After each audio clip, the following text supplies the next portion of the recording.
Whoa! It just cut. It just cut. What the? Wow, that was a harsh transition. It's like we got thrown off the back of a truck. Yeah, that was brutal. Sorry, guys. That was jarring. There Welcome. was no. There was no. Yeah, it was not like a smooth. It wasn't a smooth cut. That was like a car accident.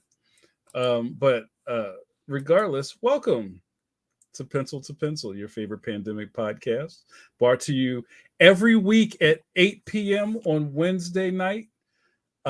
EST, brought to you by our friends at Socratic Hand. by Menon. Brought to you every week by our sponsors at Graphics League. You see the John up there. Those good folks at Graphics League make Clip Studio Paint. Yes, that Clip Studio Paint. Mike, I can't tell. It's the other one.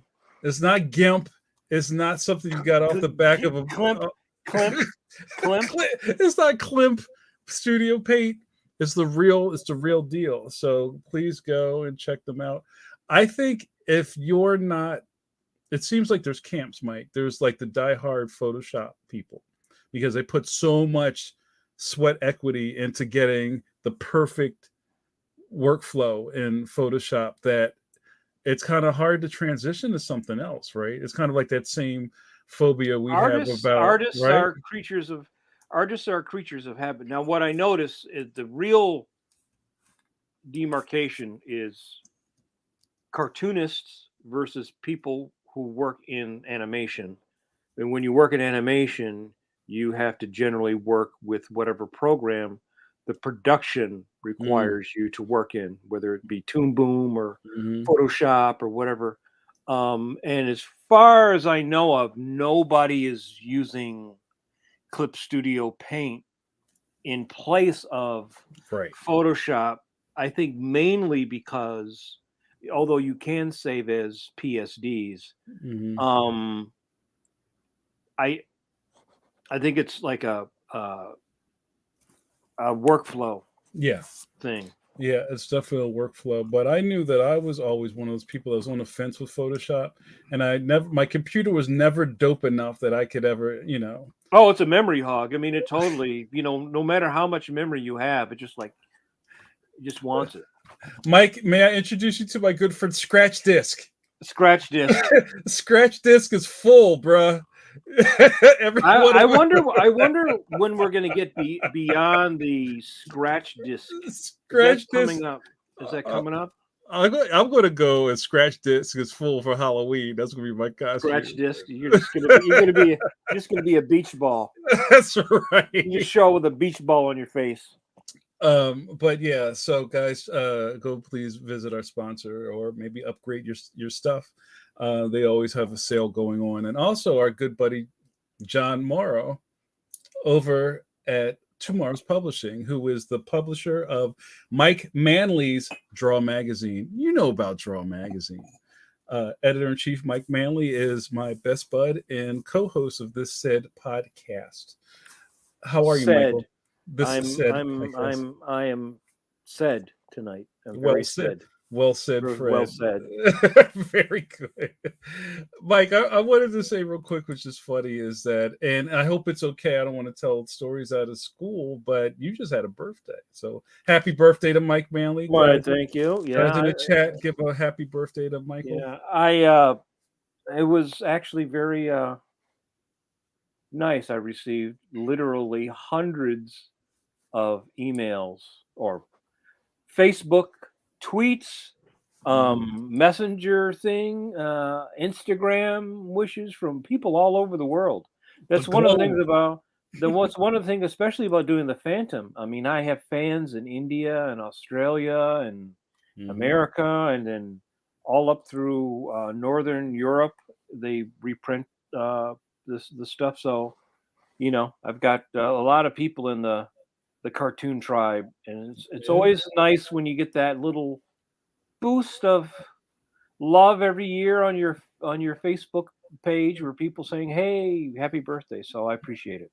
I've been going through and actually trying to thank everybody, so it might take another couple days to go through and You know. Yeah, I try to do that, and then sometimes I give up. But it's cool, and the least people could do is say happy birthday. Well, I mean, a lot of people look. There's a lot of negative things about Facebook. There's no doubt they are an evil corporation, but you can also try to use their pipes to do good for other people. That is also correct. As that's Um, what my studio cat fetching says. oh yeah, shout out to studio cats across the globe. Um, let's get started because I want to get a chance to really kind of put my claws into Chuck. But I want to do some light housekeeping before we get started. If you've never seen Pencil to Pencil before, well, hello. That's our universal greeting.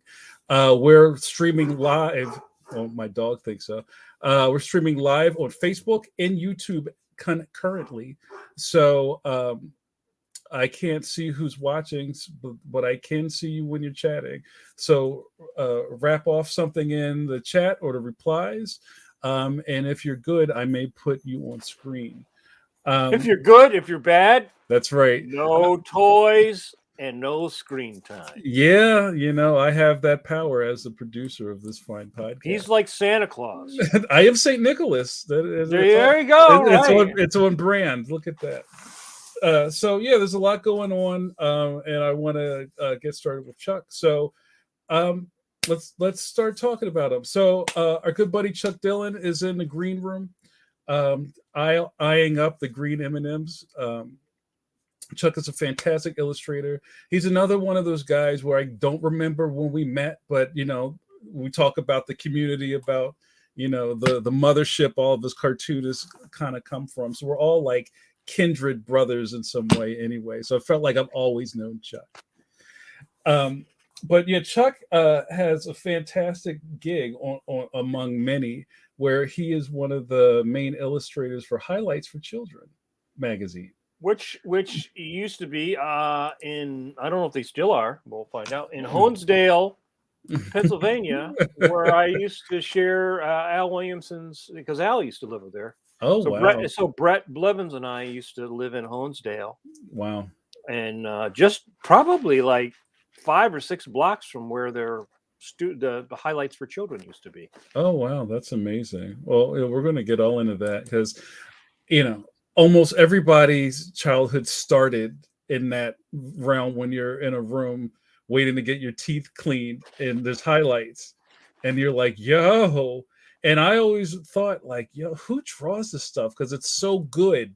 And one of the things that always amazes me about Chuck's work is that how tight it is. So let me stop talking about. Was it like Goofus and Gallant, right? That was in. Was that in there too? All right, let's talk to Chuck. He can tell us all about it. Hold on, I got to get my graphics ready. All right, you guys, welcome to the stream, Chuck Dillon. Woo! Kank. Hello. Hey, he's written. Was that the Law and Order noise? Yeah. We have our own version. Yeah, Welcome to the podcast, Chuck. How are you? Thank you for having me. I really appreciate it, guys. Oh no, man, anytime. I'm glad you were available. Mm-hmm. So Chuck, let me just get right to it, man. There's a lot of people that are interested in. Well, first off, I think a lot of the viewers of the podcast and the fans of Draw Magazine and Process Junkies, which I think is a lot of fans, I think our audience is really mixed with other pros, advanced enthusiasts. Mm-hmm. Advanced enthuist. Well, I mean, I think what I mean by that is somebody who's not trying to find tips on how to draw Wolverine, like right. Like that's next week. Right. That's next week. Like Wolverine. Somebody just said this on Facebook and it messed me up. They said Wolverine is just 2 Batmans kissing. Oh his no! Design is the like FedEx logo. Now I can't unsee that. I was like, no, they're right. Yeah. And I don't know if the Batman's is. I'm not sure, but that's hilarious. But I think the people that are into this are kind of like they're process junkies, and they want to know, like, how'd you get here? How did you wind up doing this? Did you have to know somebody? How do you develop a skill to draw super huge cartoon murals and with hidden things in them. You know what I'm saying? Yeah, yeah. So, Well, so just look at started. sorry. Yeah. Okay. I had an instructor I went to Hutchin School of Art in Philadelphia, and I had an instructor named Gary Undercuffler, and he did illustrations for them. I don't think he did hidden pictures for them. Mm-hmm. And I always loved highlights, you know. I think I was a junior. Yeah, I think I was a junior. So this is 1994. Highlights actually came to the school just to kind of look over portfolios and do a little, you know, talk to the kids. And one of the art directors that was there liked my stuff so much that he gave me work in Puzzle Mania. So it was like 5 color pieces, which was really nice. It's like unbelievable break, you know. Mm-hmm. And then at the time I had a comic strip in the Philadelphia Daily News. So I was really focusing on that and trying to get that syndicated. And, you know, they kept telling me like, you're in the top 10, you're in the top 10. And then I graduated school. I was still kind of doing that on the side, you know, just doing illustration as much as I could. And then I started teaching at Hutchin 5 years after I graduated, and highlights came back, and it just kind of piqued my interest. Like, oh, I should contact them again and see if I could do some hidden pictures, because they had an open submission at the time. So pretty much, if you send a sketch in and they liked it, they'll send you some comments back, and you know, you basically get, you know, a published piece, which is pretty nice. It's very difficult to do those in the beginning. Like I've done over 130 now, I think. I'm just going to put one up while you're talking. I'm just going to, just so people can feel the magic while we're talking. Okay. But yeah, in the beginning, it's really tough because you have to figure out, you know, what works and what doesn't work. There's nobody, you know, really instructing you on how to do it, so you just gotta figure it out. So yeah, I did a few, and they liked it, you know, right off the bat, and just kept asking me to submit more and more and more. So yeah, I think I've done over 130 now. Wow. And then what's nice is that led to other work. You know, I do the what's wrongs on the back cover, which is like, you know, silly things are happening, so nothing's hidden, but it's more like so the German word is Wimmelbild, so it's, you know, like a kind of like a Where's Waldo, but you have to find all these different little things. Yeah. Wow. And then I did, you know, do other little features, but yeah, doing the hidden pictures, I love doing them, you know, and I've been doing it so long now that you know, you learn some tricks. So were you into Where's Waldo and stuff like that as a kid? Were you into that kind of? Yeah, I was into that. They weren't really around too much. I think I saw those in high school and was just really interested in them. I didn't have many books around when I was a kid, you know, like comics or anything like that. Most of it was just comic strips that I would look at in the newspaper. But yeah, it's, you know, I don't know. Were you into like puzzles and? No, I wasn't actually. Yeah. And it was funny when Highlights hired me to do those first 5 pages, they kept telling me like, you need to make these harder. And I was wow. Like it's kids, you know, like it's kids. So I pushed myself, but you know, so now I think I'm the guy that is known as making the very difficult hidden pictures because they pushed me so hard. And then for probably about 6 or 7 years ago, I did a series in what was called Highlights Eagle Eye, and that was like super advanced hidden pictures where there was like a story attached to it, and then things were really well hidden. And so that even made me, you know, hide objects, you know, even more so, I guess. Now, would you come up with a bunch of concepts, send it to them, and the art director would go over it and say, you know, give you some feedback, like this one, I like this one, make this, you know, move this here, you know. Yeah, that's what I would do. I would come up with concepts, and occasionally they would call me and say, hey, could you specifically do this or that? And that happens more with the what's wrongs than with the hidden pictures. But I guess about 4 years ago, Highlights closed the open submission. So now you pretty much have to be assigned a hidden picture. So this one with the bikes that we're looking at right now, that was a recent one I did. I think it was in the August issue. So the art director of, you know, the magazine called me up and or emailed me and said, "Would you be willing to do this?" And that's another thing I'm known for doing it, because a lot of illustrators don't want to do bikes, and I don't mind doing it. Yeah, I was just I'm gonna say, insane. I was just gonna say that. You know, it's like one of the things you don't like. Most artists don't like to draw is bikes, motorcycles, crowd scenes, and horses. Yeah. Yeah, actually, about 4 years ago, I'm very proud of this. Excuse my bragging. No. I drew an anthropomorphic horse riding a bike, and I was like, I have made it. You graduated to the top Right tier. Yeah. Right. Which is funny. Yeah, Which is funny because you go back 50 years, everybody drew horses. Everybody was drawing horses all the time, constantly drawing animals and horses. And I think it's because that generation of people grew up on farms. A lot of those people grew up, you know, like you could be a person now and like never actually see a horse. Yeah. Even you guys know Stan Sakai, Usagi Yojimbo. I've seen many interviews with him, and he says, "I hate drawing horses," which is like, that guy. He's amazing, but he still struggles with drawing horses. They are difficult to draw, and it's funny. So we were talking about highlights, which was low. I don't know if they're still are, but they were located in Honesdale, Pennsylvania. Yeah, they're still there. Yeah. All right. So when I shared Williamson's studio, that's where he lived, in Honesdale. Oh, cool. Yeah. So awesome. And I lived in a little cabin. Oh, nice. In Duck Harbor, which was outside going towards Callicoon, New York, and right next to me was a horse farm. Yeah. So I would walk my dog Sebastian down every morning, and we would see the horses. Cool. Yeah. It's a really cool thing about highlights. They don't have it anymore, but for about 15 years actually, they had a highlights illustrator party. So if you did an illustration for them, they would invite you up. Usually it was like the last weekend in September, and they paid for everything, which was amazing. They invite your family. They put you in these little cabins that they own. Some of them they own, some of them they would rent out. And then they would have like a dinner on Friday night. Saturday would start with like a breakfast, and then they'd have a speaker, and then there would be a portfolio review. So all the illustrators would get to meet the art directors. You get to know each other. It was a really fun community event.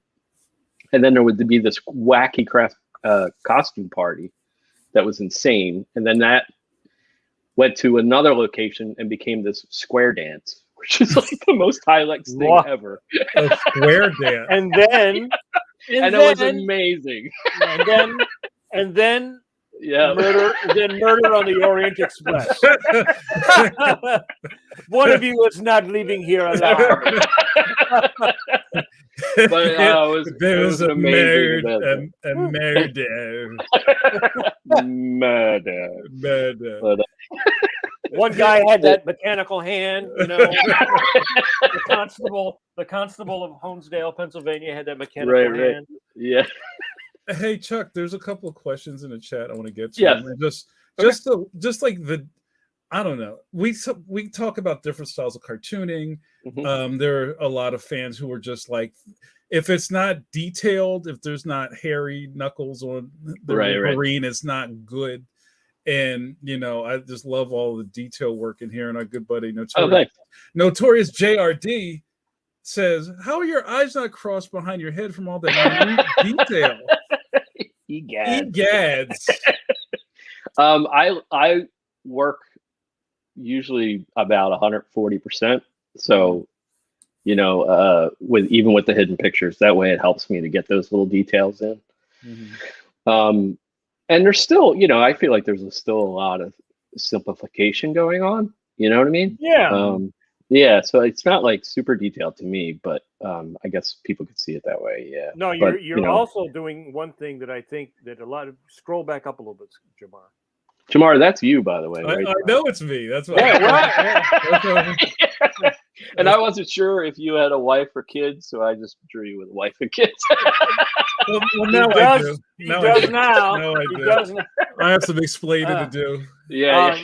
This is a cartoonist, not a trick, but it's something that you learn where you don't make all the lines touch. The figures, the lines are closed. The backgrounds, the lines are open. That that little spark of light helps separate the foreground from the background and adds what I always call like a little sparkle to the page. You see that all the time in old cartoonists where they would like not connect everything. Modern cartoonists tend to connect things, I think, because maybe of animation, but that's a little thing that helps pop the figures. That little, and it also helps avoid tangents. Yeah. Which if doing hidden pictures, tangents are kind of your friend. So sometimes I keep them there because I need them to hide an object. But I try and separate everybody. And tell us. Well, hold on. Thanks, JRD, and our good buddy D Brad. What up, D Brad? D Brad says, "Was Chuck influenced by Sergio Aragonés at all?" Yeah, I was definitely. I love Man Magazine. That was probably the one comic book that like we would get regularly. Yeah. So I loved that. Was the first thing I looked for was his margin stuff. I'd pour through that. But yeah, and Stan Sakai, as I mentioned before, I just love his work.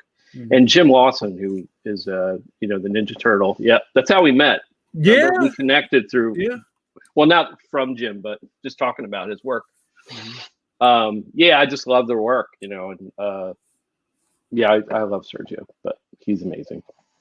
He makes my brain melt. I think Mad Magazine, Mad Magazine is sort of the oracle in the middle of everything, because you had everybody, all the great generation of cartoonists worked for it, and that was a pinnacle. If you could get work in Mad, that was like being on the cover of Time magazine. Yeah.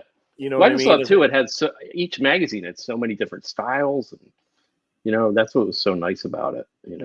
And then you also had a national audience. I can't tell you how many issues of Mad Magazine I had taken away from me when I was in school, because I would take it and I have it inside my book, and they would take it to the end of class, But and now where do young cartoonists? There is no Mad Magazine, right? Right.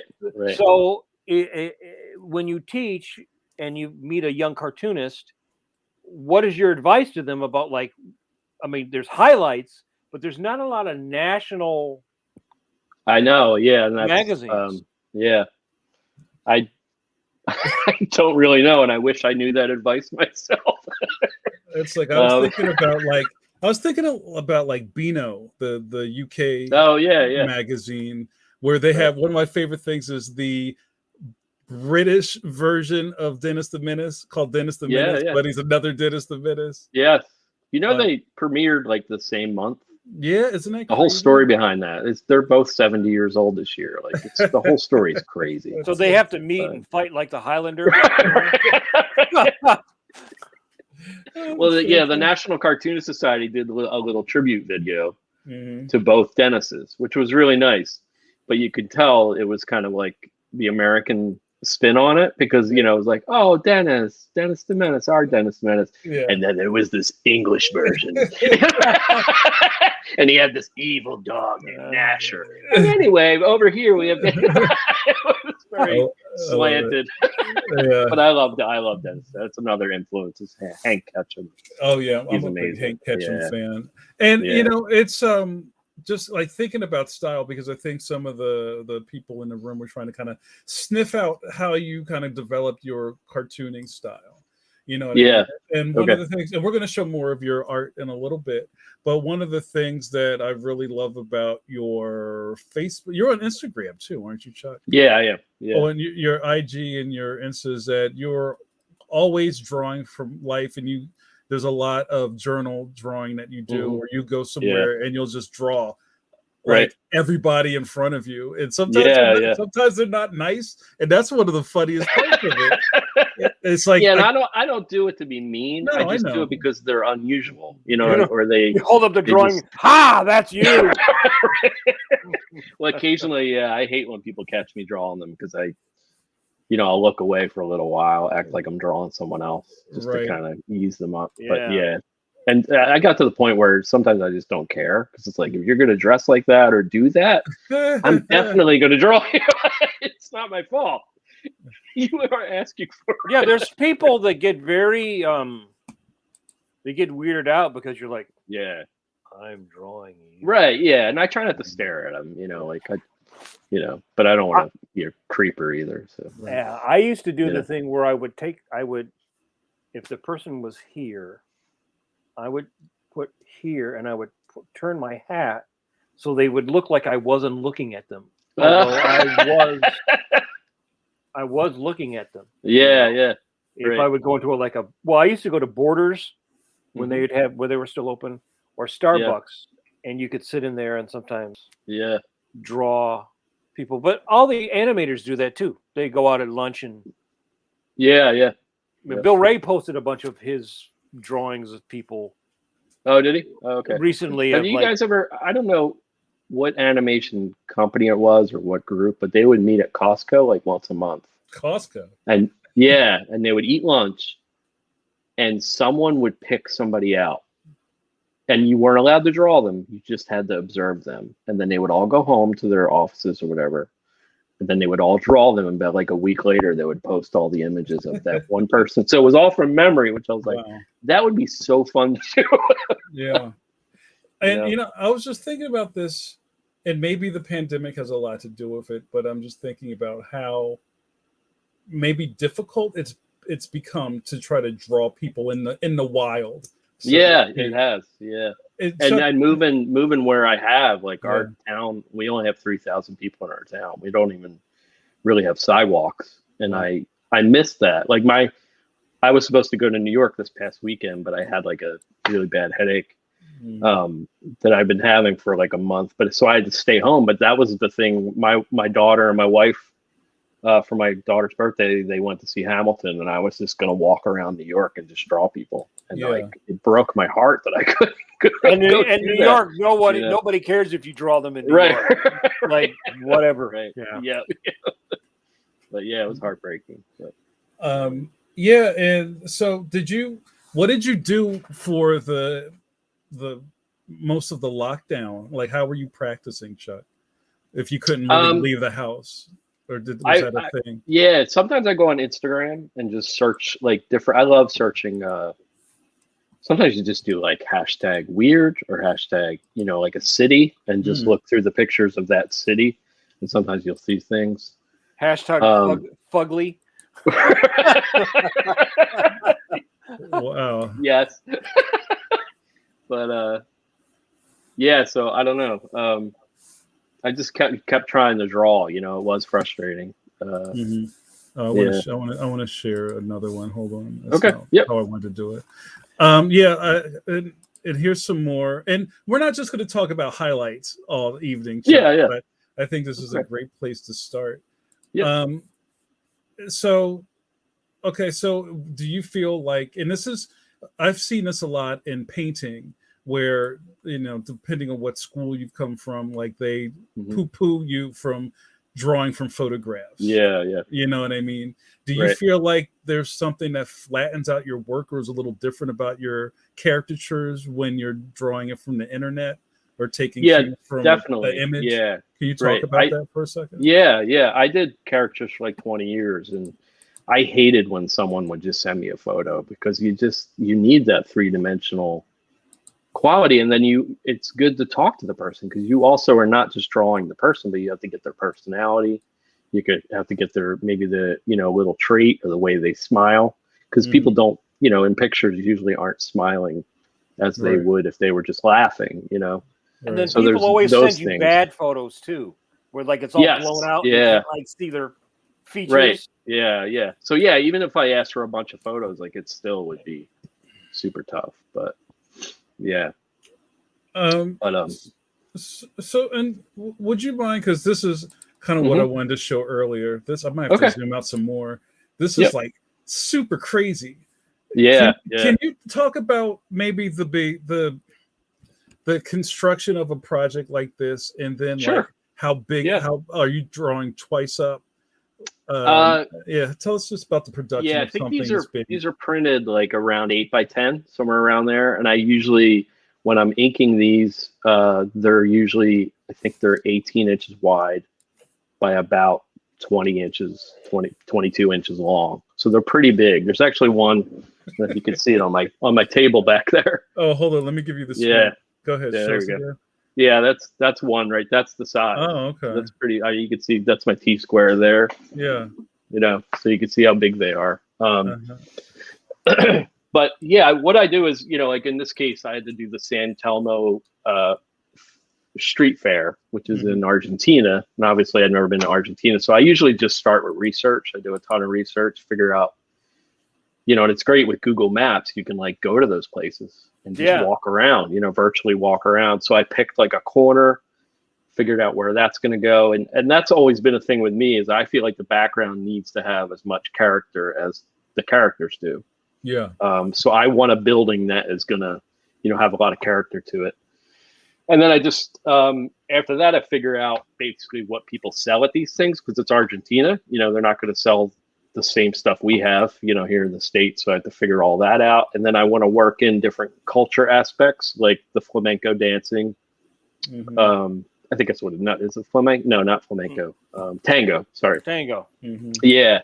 And then doing research on Argentina. Actually, that little girl in the green dress, that's a famous Argentinian, like a South American, and I think she's real famous in Europe. Like I've discovered, you know, this famous comic book character basically. Wow. So that's her and her creator. Oh yeah, yeah. I think I've seen it. Yeah, I've seen. Yeah, he just passed away a few years ago. Yeah. But so I like throw little jokes like that in that I know, you know, like highlights isn't going to get in trouble for it. It's parody, you know, so it's perfectly fine. But it's just fun to do. And then I just start. I do some thumbnails, figure out, you know, which way I want the sketch to go, where I want the center of attention to be when the person first looks at it. And in this case, this was from a series where there's actually an alien teacher, and there's, I think, 6 of her alien students are lost, and so this is very much like a Where's Waldo. So the kids have to find these aliens. You can see one's hiding behind the amp there. So they have to find the aliens, and then highlights gives me like certain amount of things they want me to hide, like hot dogs, water bottles, you know, like maybe something that's around that area. But then I blow up the thumbnail. Sometimes I'll do like just a slightly looser sketch just to figure out where everyone is, usually with stick figures. And then once I have that down, I'll put another piece of tracing paper on top, or a layout, and then I just start drawing. And then once I'm done the drawing, I submit that to highlights.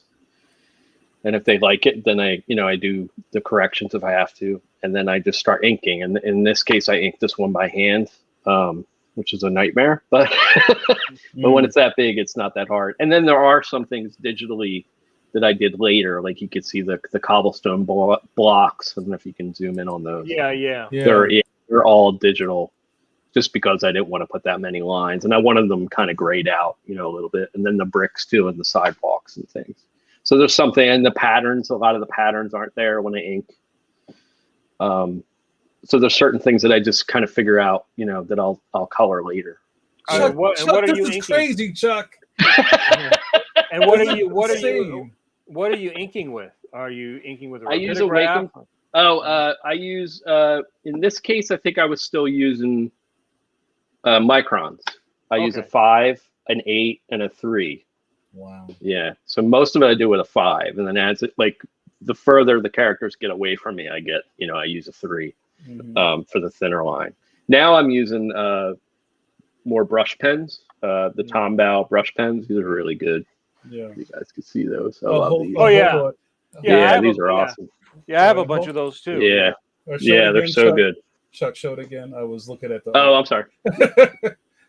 Oh yeah, everyone always asks. Yeah, these are great, and they have like a one that's, I think, there's like two different weights to them, but and they last forever, because I've always tried to use brush pens, and you use it maybe for an hour and it's done, and these last. I've been working with this one for like a month. It's so good. Wow, that's fantastic.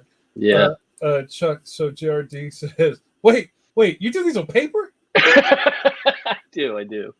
You guys want to see one? Let me grab one. Yeah, sure.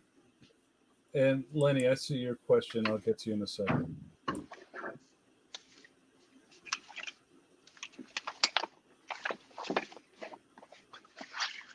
Let's see. Sorry, I'm having trouble finding one. They're buried. That's all right. I didn't put you on the big screen yet. You're good. All right. And you know what? This is the power of cartooning. Yeah. Like, and I have a lot of questions about how Chuck may just keep all of these characters looking different from each other and intriguing. These super crowd scenes. It's just like somewhere in there, I'd probably just close my eyes and start making wigs up. You know what I mean? Mm-hmm. Yeah, this one, I guess, the best I can find right now. But okay, good. Yeah. Nice. So this one, the characters are a little bit bigger. It's a Cranberry Bog. Wow. And are you coloring these two, or does the highlights color those for you? No, I color these in Photoshop. Huss and I taught Photoshop for 13 years, so I just stuck with it. I know a lot of people are using Procreate and Anime, Manga Studio, whatever, but I just easier for me. And all my tricks are. And Chuck, with your oversized artwork, are you kind of like scanning that in pieces, or do you have like a super fat scanner? That I don't know if you guys know Michael Dooney from from Ninja Turtles. The Turtle guys, Yeah, he once posted a thing that like changed my life, basically, where he found out through Photoshop and through Adobe Bridge, you can scan things in sections, and basically it puts it together. Like it's like dark magic, Yeah. And that changed everything because it aligns it. Because before that, I was like doing things in pieces and then piecing them together, and it was a nightmare. And that like changed everything, where I could do these big pieces and then it stitches it together for you. It's amazing. I actually have a tutorial on my YouTube. Oh wow! Yeah, I'd like to check that out. Here's another one of your crowd scenes, and what I was asking while you had your back turned, Chuck, is how are you? Where is your cartoonist mind at when you're in the middle of kind of penciling all of these characters in? Are you kind of like boy, girl, girl, girl, oh, no.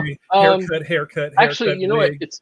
It's funny. I'm thinking about races a lot. Okay. Like I want an equal good amount of races. Mm-hmm. Highlights is always very strong about that. They've always instilled that in me. So I'm sure, I'm making sure that I'm representing each race, but I don't want to stereotype anybody. You know what I mean? Yeah. I want to be respectful. So that's really a lot of the time what's going through my mind. And then, sometimes I grab a sketchbook where I've drawn people, and then I just like, I'll add that person, or I think of somebody, or maybe I go on Facebook for a few minutes, and I'm like, I'll just throw them in there, or I'll throw in a friend or a family member. Mm-hmm. But when I'm drawing these, most of the time I'm trying to have fun. If I'm having fun, I feel like then the people looking at it are having fun too. This one's based on the Italian market, which is a lot of fun. Yeah, that's fair. I like the chef with the TV dinner in his hand. Yeah, that's funny. Yeah, and that lady there with ironing the sock. Yeah. That was in the sketch. That was Adrian from Rocky, and she was holding a bowl of turtles. She had 2 turtles, Cuff and Link, and they were like, "You can't put that in there." So, so they made me change it. Anyway. Oh, that's funny. JRD is like blowing up the chat room. He says, "Mad respect. I probably would have committed myself after trying one of these." Thank you. An eternity for episodes. That boy wasted his toast.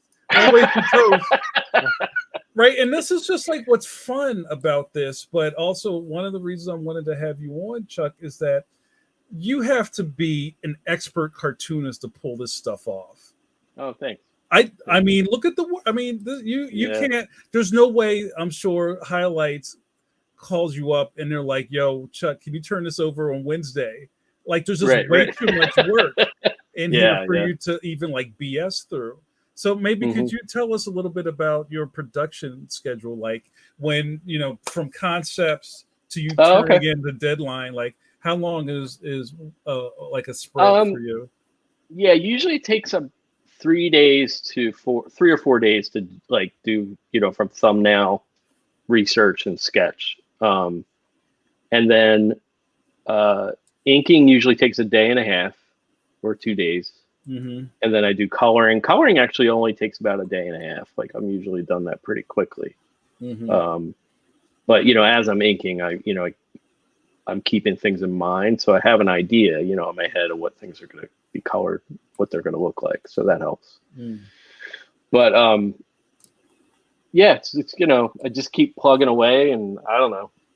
I don't know why I do it because it's insane. Right. Yeah, but what's funny is like I take the work you're doing and some of the stuff I fell in love with from you earlier was kind of like your character studies. Like I remember I bought like 3 or 4 of the guide to art Oh school yeah, yeah. kids. What was it called? Which art student are Which you? art student are Yes. you? I pass Yeah, that thing yeah. around so much, the book just disintegrated. Oh, But really? but Okay. you have like such a great attention to detail, and also Oh, everything thanks. is so accessible. But I could see somebody who just really likes X-Men to totally miss how much work this is. You know what Yeah, I yeah. mean? It's like, oh, Right. but you didn't draw Yeah. Cyclops. Right, right. You know Well, what I that's mean? I noticed in high school, like, because I would get flack like that, but I would say like, like Bill Watterson, like, have you ever tried to draw Calvin? Right. He's Yeah. so much harder to draw than Wolverine, like because he's so simple. And Yeah. same with Charlie Brown, like getting that head right is so hard. Yeah. And people don't understand that. And I say, well, try and draw it. And they're like, oh yeah, that's really tough. And there's a simplicity, to their art. But yeah, a lot of times because it looks so simple, people think it is simple, and it's not. I mean, it took them years to get to that, Yeah. that right shape and things. Yeah, and your background art is great too, like your Oh, structures. thanks. And I, Thank you. like when JRD said the thing about, are you doing this on paper? I almost would just assume that you would just block in the background first and then drop, your Yeah, characters in on tracing paper. yeah. Do you build up your pages like that, or you just kind of?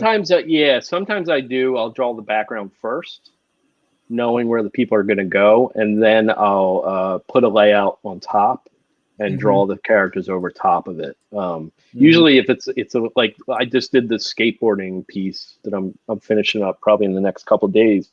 Like I had to draw the skate park, and I couldn't even think about the people yet. I had to think about like, how's it going to flow, because it's like one of those fun skate parks where there's all these twists and turns, and I felt like the people would kind of get in the way.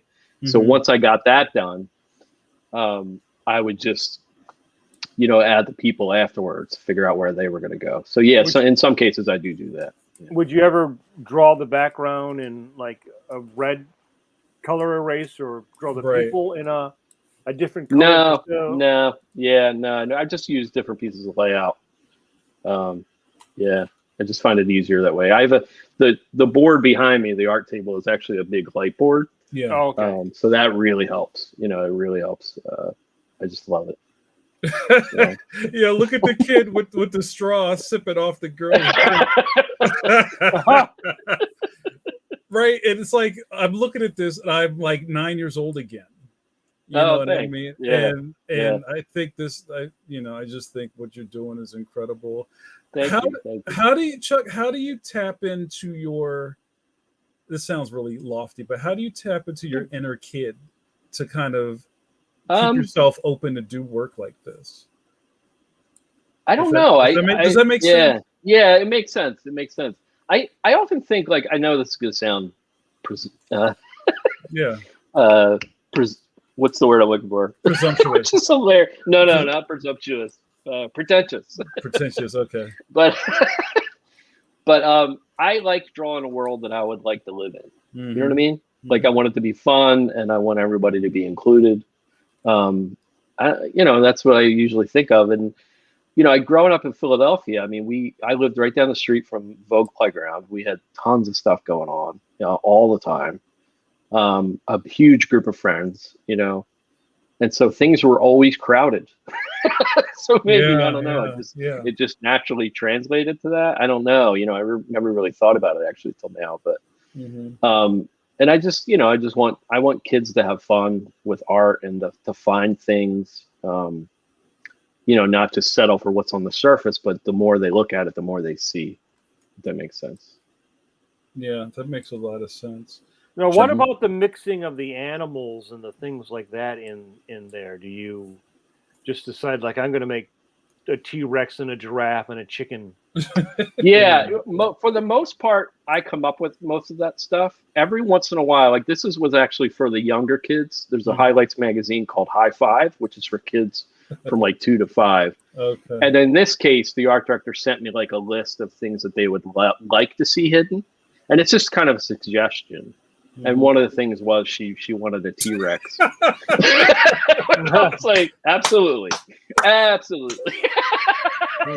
crazy. So yeah, so it's pretty funny, and it's really one of my favorite things about highlights too is the comments you get back sometimes are just hilarious. Yeah. Because they have to be PC, which is fine, but you have to make sure like kids have every piece of safety equipment on. You have to make sure like one of the rules in hidden pictures. You can't hide anything around the crotch or the butt because, really? So many, ever since the Disney, The Little Mermaid, remember where they found the hidden penis on the castle? Yeah. Every parent now is looking for penises, like in every, so if anything even remotely resembles a penis, like there's no way I can. Wow. So it's pretty fun. So, I mean, I guess, this is not a question that I would ask, but I like to play the role of the layman, Chuck Dillon, once in a while here on the show.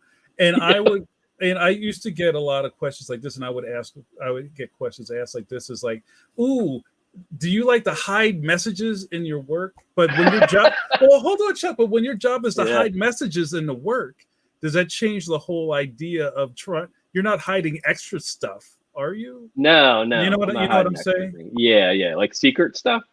Yeah, or just like, the only messages thing to your wife or whatever.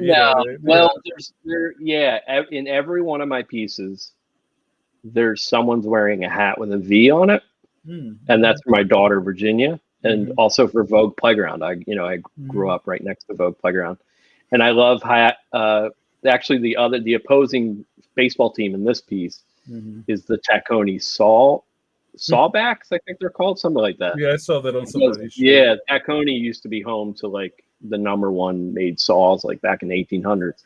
So, I hide Taccone in there. And then a lot of times I put my family and I in there, or just my daughter and my wife. I put them in there a lot. So, yeah, like where that guy's saying touchdown, like that's the group of friends I grew up with. Like those 4 guys. Me with the hat on backwards. I always had a hat on backwards. Oh, that's fantastic. So, yeah, but yeah, I don't want to get highlights in trouble. Right. But yeah, I hide pop culture stuff, and every once in a while, I'll get an email like, "Hey, I noticed you hid like Han Solo in that," and I'm like, I don't know what you're talking about. Right. But and then people also, I'm sure, see things that you didn't put in there because people do that with stuff all the time. They think, "Oh, you really meant this. You really meant that." I mean, if you put a painting on a wall, people are going to come and tell you, what it means. It may not at all be anything, because people are they come with whatever's up here already. Yeah, and that's why I like say to my friends, like, because I have a pretty dark sense of humor, and sometimes I don't, I'm not making fun of someone, or I don't know, I'm just not being mean. You know what I mean? Yeah, I'm a cartoonist. Yeah. But I have to say, like, I'm not responsible for how you react to that. Like, like it's just, I don't know, it's silly to me. Some people just always assume the worst, and it's like, can't we just laugh anymore? Like, everyone's just afraid to laugh. Yeah. And at anything, it's kind of frustrating. Well, especially when you're dealing with children. Like way, like I know from even like when I would teach this high school class. You have to get checked out by the FBI and all this other, anything that has to do with, with the kids and education, they really go way over the Yeah. top to make sure Yeah. that Yeah. yeah, like one of the more recent things that I noticed is because a crowd of people, if I have a man standing there in the crowd by himself, if he's observing kids, they're like, you can't do that. It's fine if it's a woman, Wow, but you it's too can't put a creepy. child. Yes. Yeah, Right. it's too creepy. So, it's fine. I never take things personal. I just, okay, it's fine. Whatever you want to do. and But it's just whatever something I you never do, thought about. yeah, and whatever you do, don't put Yeah. a penis on. Don't put a penis on. That's Right. Yeah, Hmm. yeah. I mean, Yeah. I know that even play, like the way we played. I'm sure the way you played, Mhm. you probably had a range at which you could run around in your neighborhood and do things. Yeah. And now that's like not like a cool thing. No. So Yeah. whenever you draw kids, do you have to have like parents around or something? Like, or Yeah, pretty much. Yeah. Oh, like Actually, I right did. here. Yeah. Yeah. At the beginning of this year, I worked on. It's actually should be out, I think, in November. Highlights made a hidden picture board game. So I had to do this huge illustration of a carnival, and so there's tons of. I think I drew 300 people in it, and yeah, that was one thing I thought. Like, should parents always be with the kids? It's just something you have to think about. That I never really think. And now they have a daughter. I think about it too. She's only 11, but yeah, it's definitely something you have to think about. And you kind of have to think, I hate to say it, but you have to think like a paranoid parent looking at it. right. Well, because a lot of the old cartooning that we all grew up with, the kids would go out, like the Little Rascals. Yeah. They were going out and they're playing. They're doing. Yeah. Dennis the Menace was out with his buddies. Right. There weren't like always parents around, but now it seems like there's always like Supervision. Yeah, like the Mhm. parent is always like in the corner, Right. So I'm wondering if that is some sort of like overriding sort of like something that you always have to be aware. Like, could you draw kids Yeah. camping by themselves, or they have to be camping with their parents? Right. Yeah. I don't know. Yeah. Yeah. Do you go Yeah. fishing by yourself, or do you have to have at least grandpa's there? Yeah. Yeah. Yeah. I never really thought about it, but I do. A lot of times I will have a parent nearby, Right.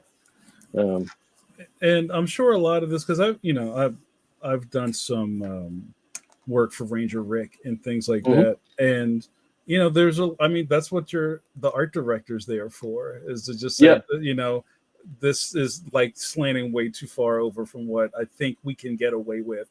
Just Right. for the sake of everybody's job, just can you do it a different way? Yeah. Yeah. Right. And I think that might be shocking to some people to think is like a lot of this kind of commercial illustration, I believe, is you're not trying to buck the system. You're trying to get the client what they want. Yeah, exactly. You're providing a service. You know what I mean? And there's so many people that get like deeply offended by certain things, and I'm like, dude, just change it. Like, call it a day. You know what I mean? Like, what's the big deal? So Chuck, you don't have any type of like cartoonist hubris, or like something like, hey, you know what? This is a Chuck Dillon nose, and I'm not going to change that. No, I don't think so.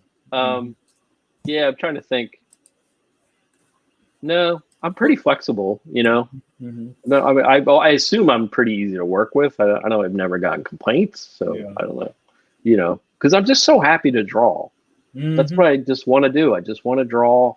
I want to have fun. I want to be paid decently. I don't want to take advantage of people. I just want to draw.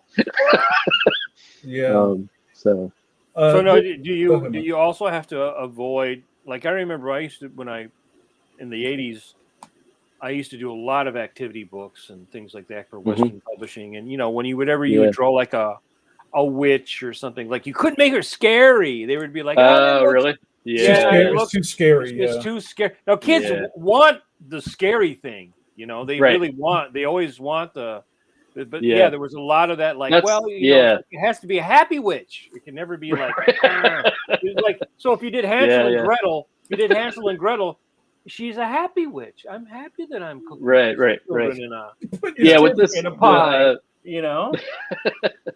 The roller skating, or the skateboarding one that I'm doing right now, like I had a lot of usually I'm like, they give me an assignment and I'm like, okay, I just run with it.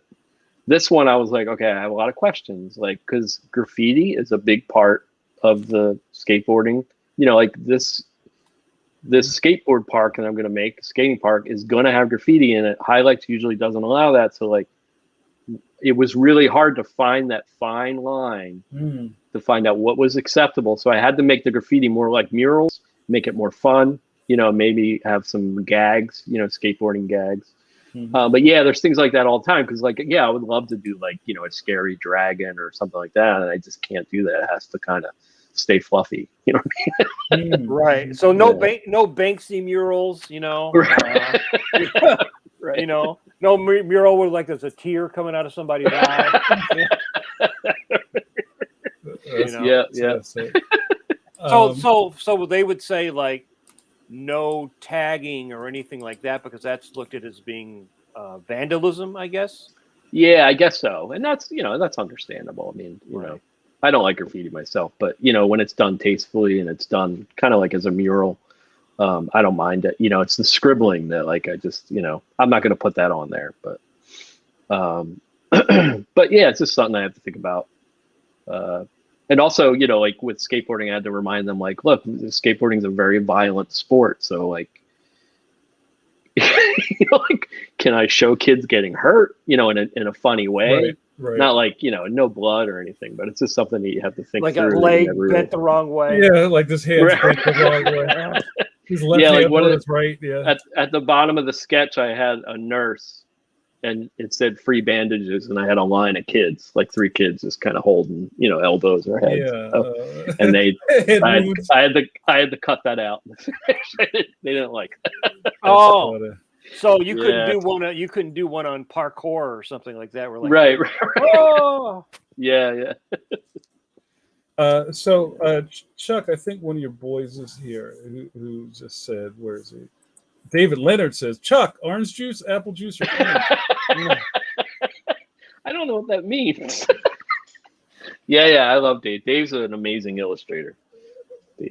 Thanks for joining us, David. Yeah, hi, David. Dave's keeping the chat room going. So thanks for that, man. So also I think it's. I don't know. I'm not surprised at all that we've been talking for an hour and we're talking about highlights for children. Oh, awesome. Yeah. You know what I mean? It's just the time's already melted away. But I wonder, well, there was a kind of a overarching question in here towards the back. Let me go find it. I'm sorry. Sorry. Where we kind of touched on it, but no, I think I lost it. Okay. Lenny Intrepid says, Chuck, how much time do you spend on one drawing and how many drawings do you say you can do in a month?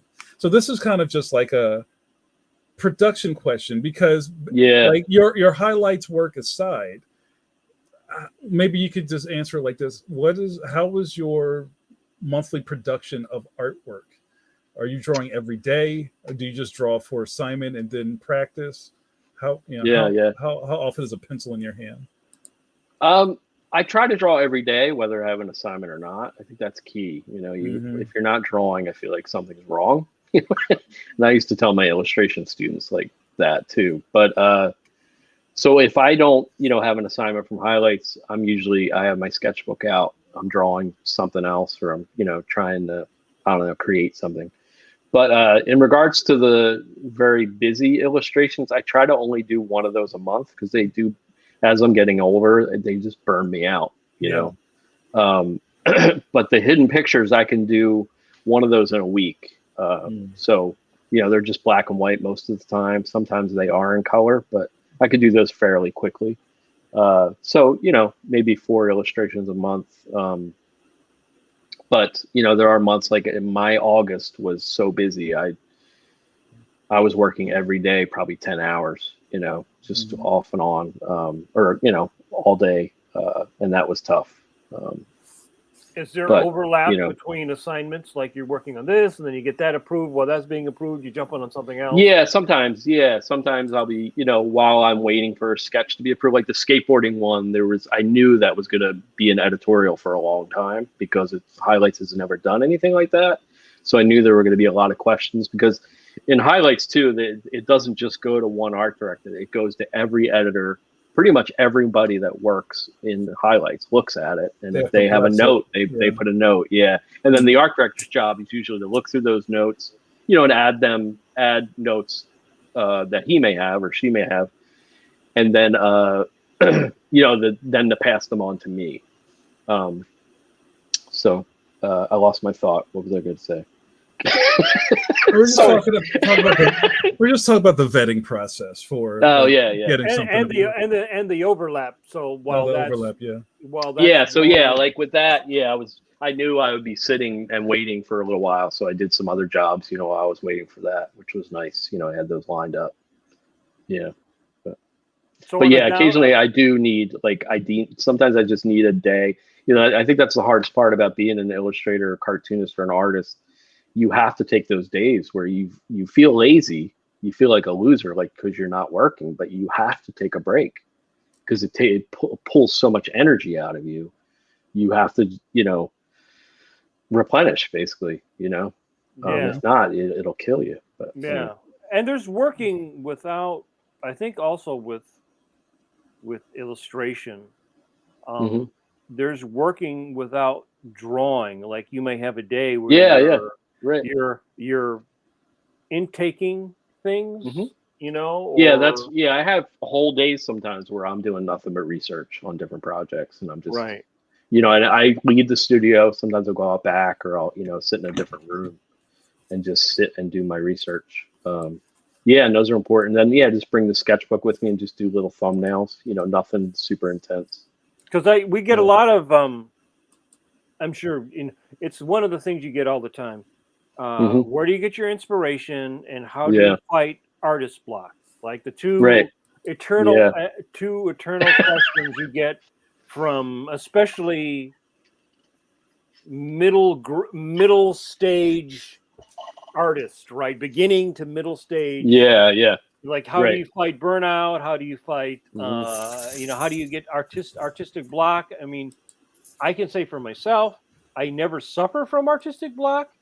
I can always do a drawing no matter what. I may not like the drawing, but some people get to the point where, like, if they're not liking what they're doing, it's just like the wrench in the gears, you know. And so how do you deal with that?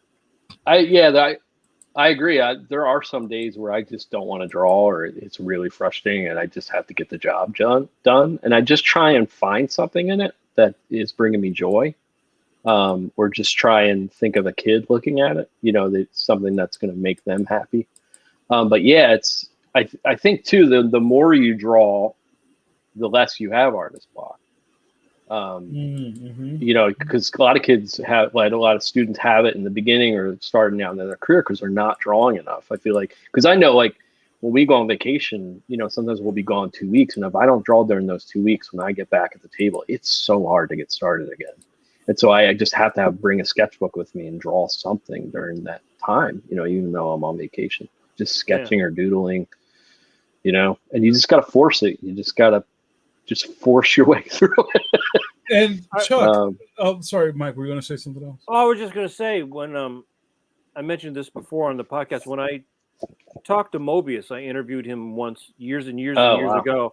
And he said that if he didn't draw for one day, he could tell. So he tried to draw every day, almost like it's an automatic process. So it's like the wheel on the bicycle is already turning. Right. So it's not like, oh, now I'm stopped and I'm at the bottom of the hill. So it's like, oh, I really, you know. And I have a sketchbook here. I've been numbering these probably since '94, but this is number 97. I just constantly fill sketchbooks. And a lot of people, I think people get caught up too, is they look at them like they're little portfolios. and they're not. It's, you know, it's where you experiment. It's where you know, you just have fun. I love So I love sketchbooks because I feel like that's yeah, where the real yeah, artist exactly. lives. It's Yep. that's what you do for yourself. That's where you think, and Yep.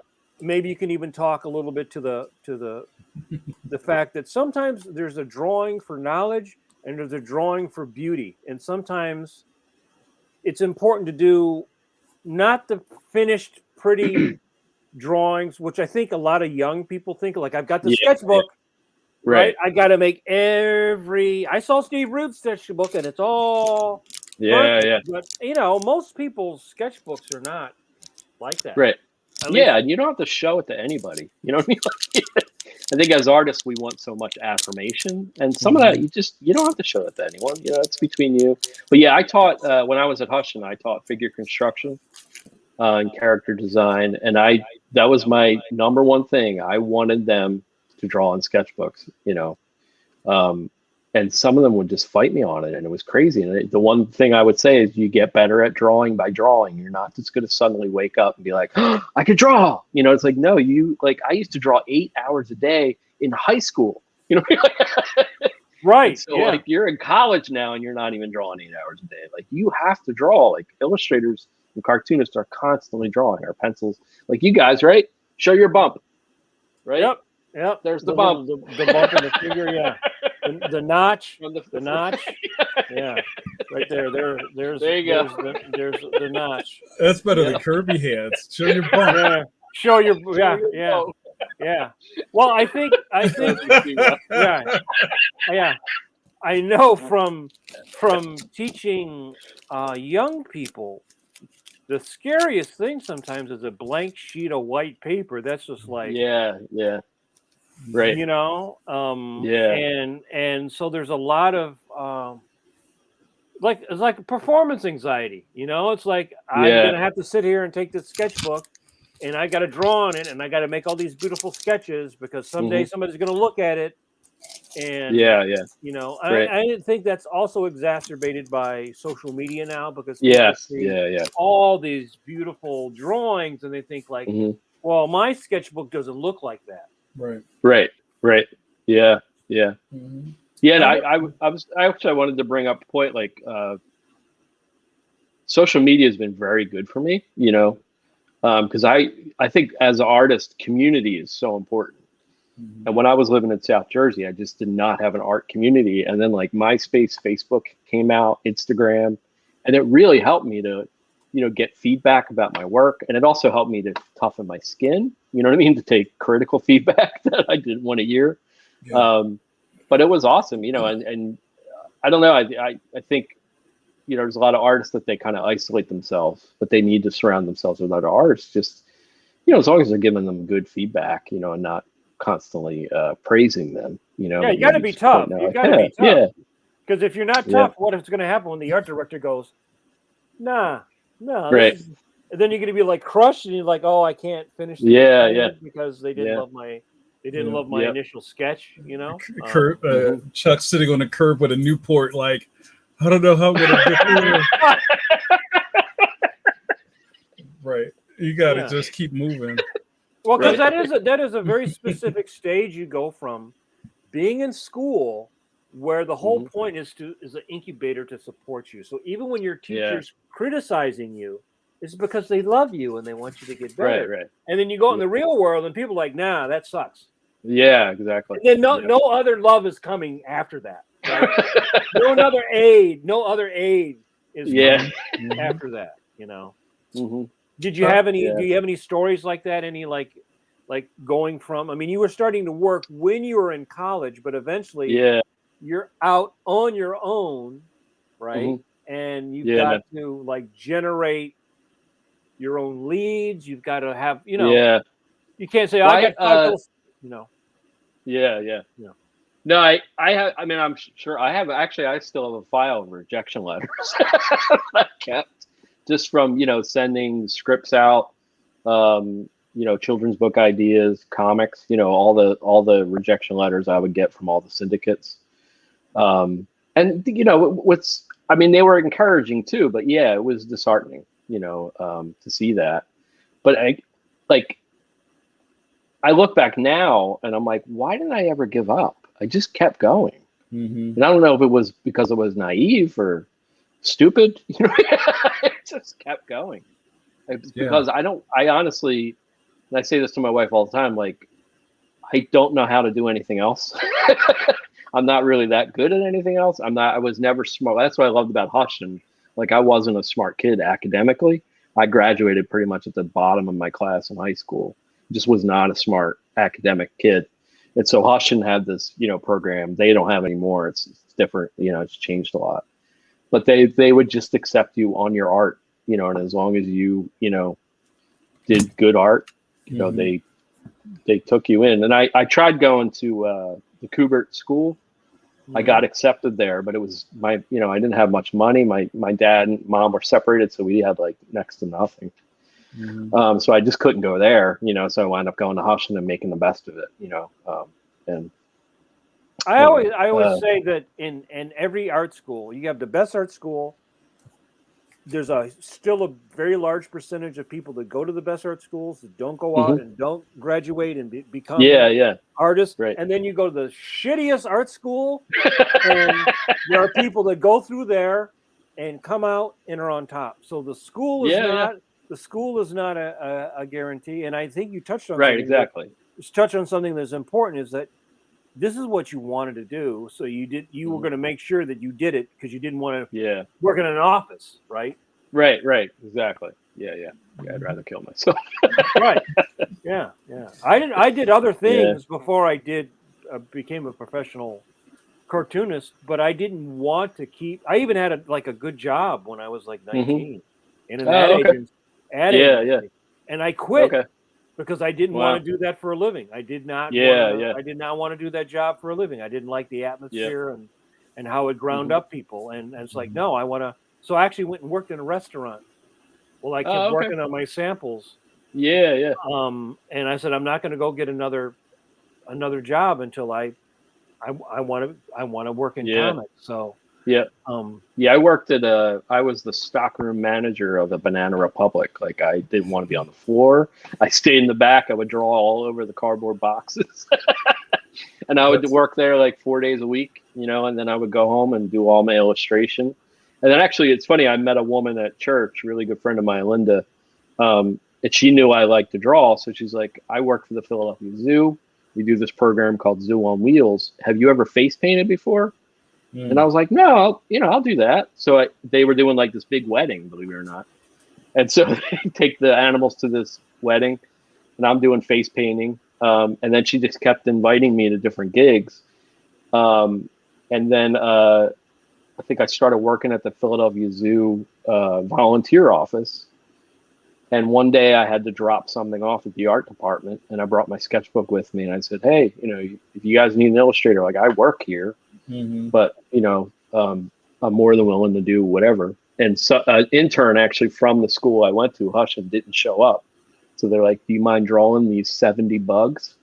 And I was like, hell yes. So wow. I drew those bugs, and then they had a big project, and the person that was supposed to do the art for it like totally fell through. So I had to do like a children's book in like 7 days for them. And since basically I helped that art director out a lot, she continued to give me work, and I still work for them to this day. And that's the thing, like, I often tell my students, you never know where a simple thing is going to lead, and you have to be flexible about it. You have to, it's organic. I never wanted to work at the zoo. I never thought about it. I loved working. I loved doing illustrations for the zoo, but it's just something I would have never pursued had I not taken that avenue, that little chance. So you just never know. Who knows? I love it. Chuck, going back to your sketchbook work, I wanted to bring up this other chapter, and I'm going to share the screen now again. And Chuck, how you feeling? You good? Good. Yeah, I'm good. Thanks. All right, cool. I hope you're enjoying your time here at Pencil to Pencil. I am. Immensely. Again, art community, right? That's right.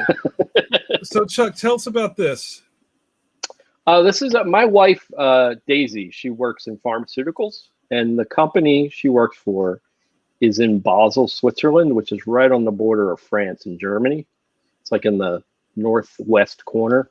Mhm. And one year, she gets a free flight there, free room. So I just went along with her. And so while she was working, I just basically walked around different towns in that little area of Europe. I didn't go far. I would take like little day trips. And so, yeah, I recorded it in the sketchbook and showed everybody, online. And a lot of people liked it. So I was kind of doing it live, as I was there. And then when I got home, I cleaned it up a little bit. I added some funny stories to it. But in the stories, I tried to teach something about the city or, some cultural aspect. And then, I just put it together and self-published it. I actually have a few more that I need to put together. But yeah, and I love doing that. That's like one of my favorite things. I wish I could make a living just traveling and, making these funny stories. But what's that guy that always comes on? Rick, whatever. Rick Steves. Yeah, Rick yeah. Steves, Oh, he's Rick awesome. Steves. Yeah, oh yeah. The Rick Steves of cartooning, right? Yeah. Yeah. I have a friend, Candace, and that's what she does for a living. She travels the world, and she does these watercolor paintings. And I mean, she's like taken what are those? I forget what they're called. The 3-wheeled cars in India. She drove that by herself across. Oh, India. a tuk-tuk. Yeah. I just drew everything, and then she sells it to National Geographic and all these travel magazines. And I'm like, oh man, that's like a dream. It's hard now because I have a daughter and a wife, so I couldn't do that. But my friend Candace, I think she just got married, so Father's she's more going free off. to do that. I'll see you next year sometime. Dad, you're missing an arm. Yes, but it was a great adventure. I got 2 books out of it. And I think there's Here's a shrunken head. Yeah. I think there's something and I want to say this in a good way, Chuck. In this, I'm not. This isn't a knock. This is a compliment. I think there's something compulsive about being a cartoonist that you have to register. You have to document. You're always observing, and I'm sure you're fun at parties because you're always just kind of like.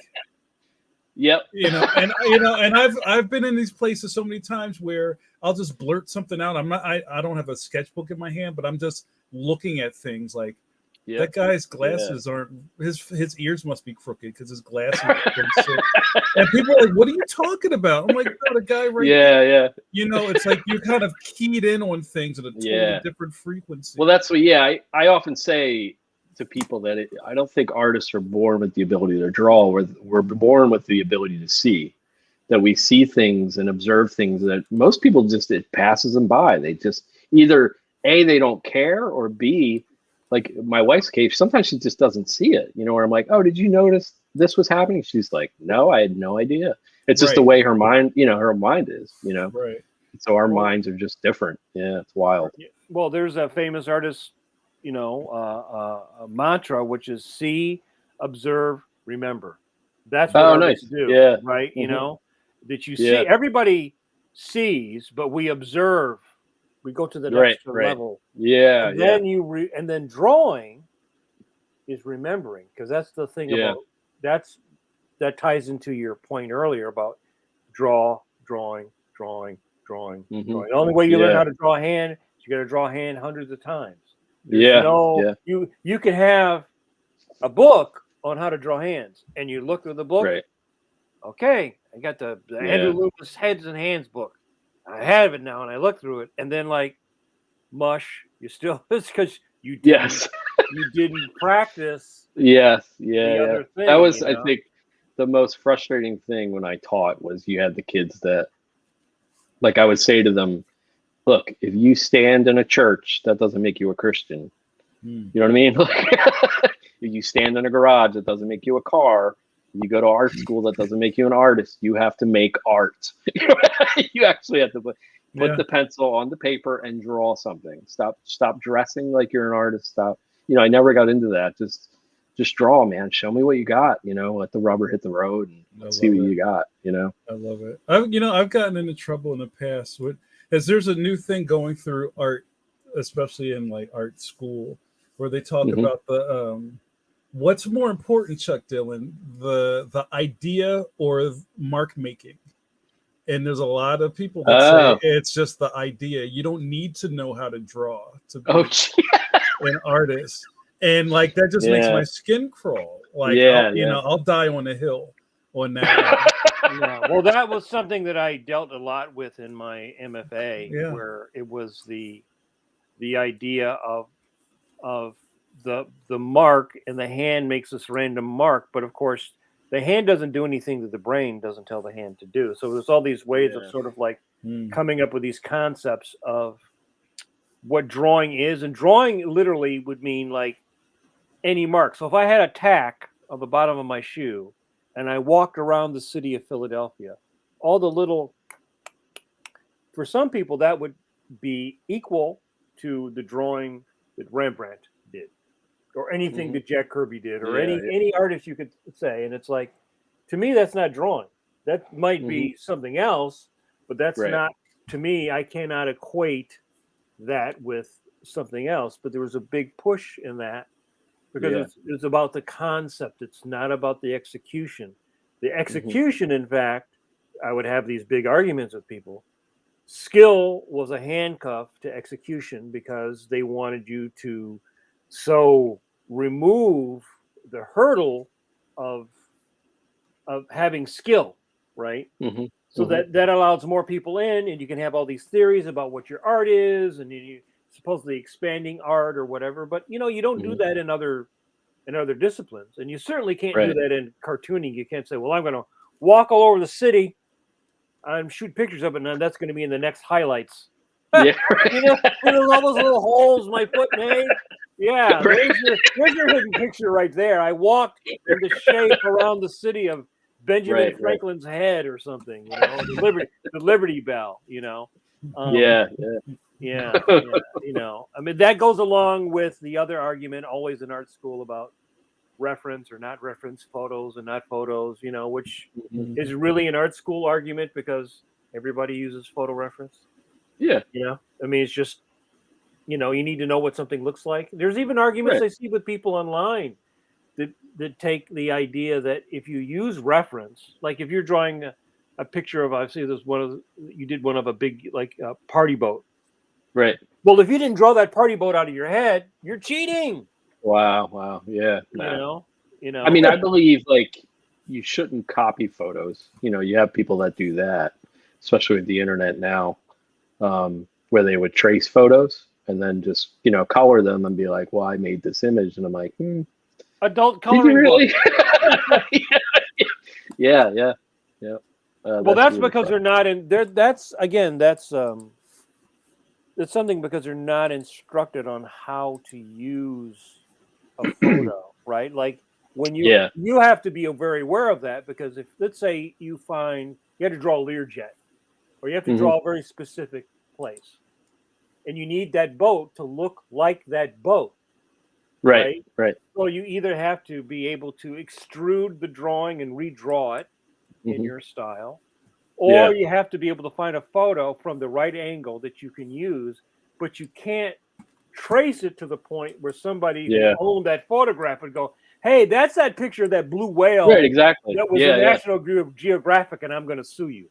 Yeah. And that does, I mean, people don't realize that's illegal, especially with the internet. Everything's so accessible that there's so much copying, and, things like you just mentioned, that it's like, no, you can't do that. And you guys probably know, you probably go to more comic conventions than I do, but like the whole artist alley, being 90% people that are making images of characters that they don't own or never worked on. To me, like, and I know it's legal now. It's not really legal, but I guess Marvel, DC, and everybody's looking the other way. But I'm just kind of, I don't know.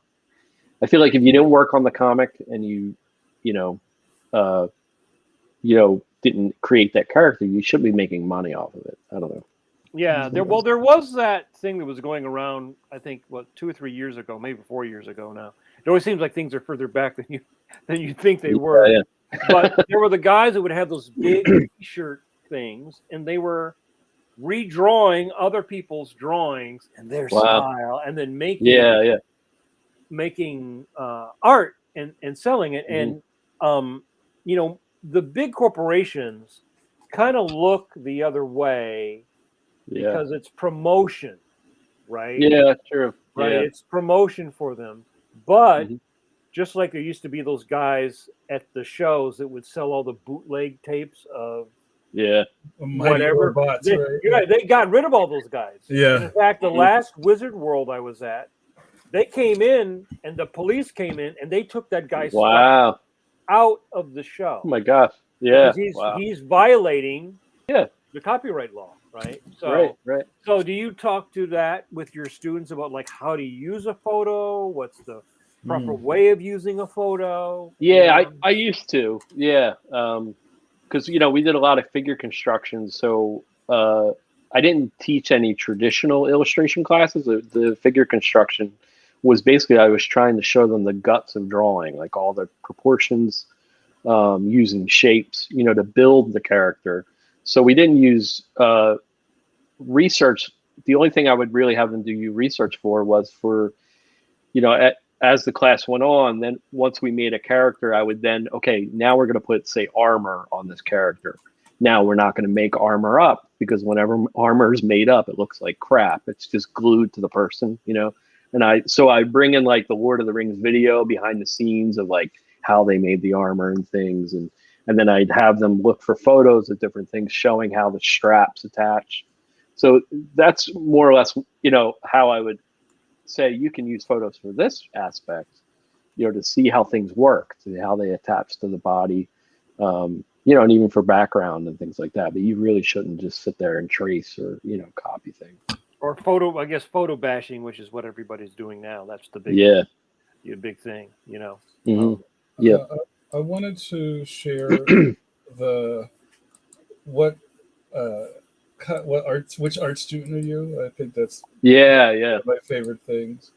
Yeah, so I taught at Hushin for 13 years, and wow. The majority of my students were great, but I always had about 25% of them that you could tell their parents just sent them to school thinking like, oh, art's easy. And to me, it's like, they're probably better off in astrophysics because art is not easy. So after a while, I just started getting frustrated with certain ones. So I basically drew the worst of the worst students. So not that they were the worst, but just the most kind of iconic stereotype. Like the goth student. You could see him there. He's not drawing anything, by the way. The gamer student that's next to him that never even opens his thing. So. But it was just, all these observant. So I did 25 different student types. It actually needs to be updated. So. Yeah, it is a whole lot of new ones. I like the hip hop kid, clothes kid. Yeah. Yeah, and he's not drawing either. He's tagging paper. Well, some people would think that was me in school, but it wasn't. Really? Well, here's a couple of them. I've always found these funny. Yeah, it's a little based on me, And it's another part of that observation, right? Mm-hmm. Now there was a point in time where, like, I even think of maybe not a direct correlation, but I think of our buddy Cliff Galbraith, who did the Asaurus T-shirts. Remember that? Oh yeah. Like Drosaurus and Subosaurus and Shoposaurus. Right, Dinosaurus. Yeah. Yeah, Cliff. That was Cliff's thing. And there was a moment in time where people were kind of, what would you call this style of observation, Chuck? Like with the I don't know. It's all in kids' books too now. Yeah. Like in middle grade books. It's like, here's my thing and my thing, and then my other thing does the thing. I think in the foreword to the book I mentioned that I can't remember who the artist is now, but he did a series of illustrations of himself, I think in high school. And so other artists started doing that. And so the style was that they would do it like this, where they would, have certain things around them and text. And so I just kind of went, that inspired me to make these. But I don't know what you would call that. I don't know. Yeah, I mean, it seems like it's a thing now. But what I really loved is that, and you have like one other example in here. You accomplish some of the best of the worst of the stereotypes. That's like I said, I brought it to my job at the art school, and it just like disappeared a couple of times. Oh, right. Or I saw people like, is that supposed to be me?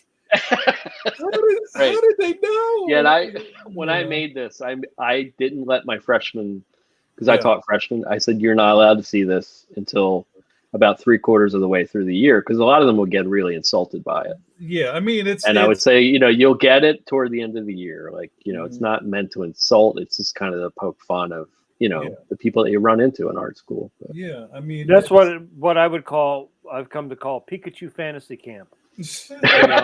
Where you have all these people that think that they're going to be doing, Pikachu or anime or they wear the anime hat, and they have the clothes from all their characters, and they have all the accoutrements, and they can figure out how to get all the Cartoon Network shows on the audio visual thing, so they can watch that in class, but yet they somehow always leave their homework assignment on the floor at the end of class.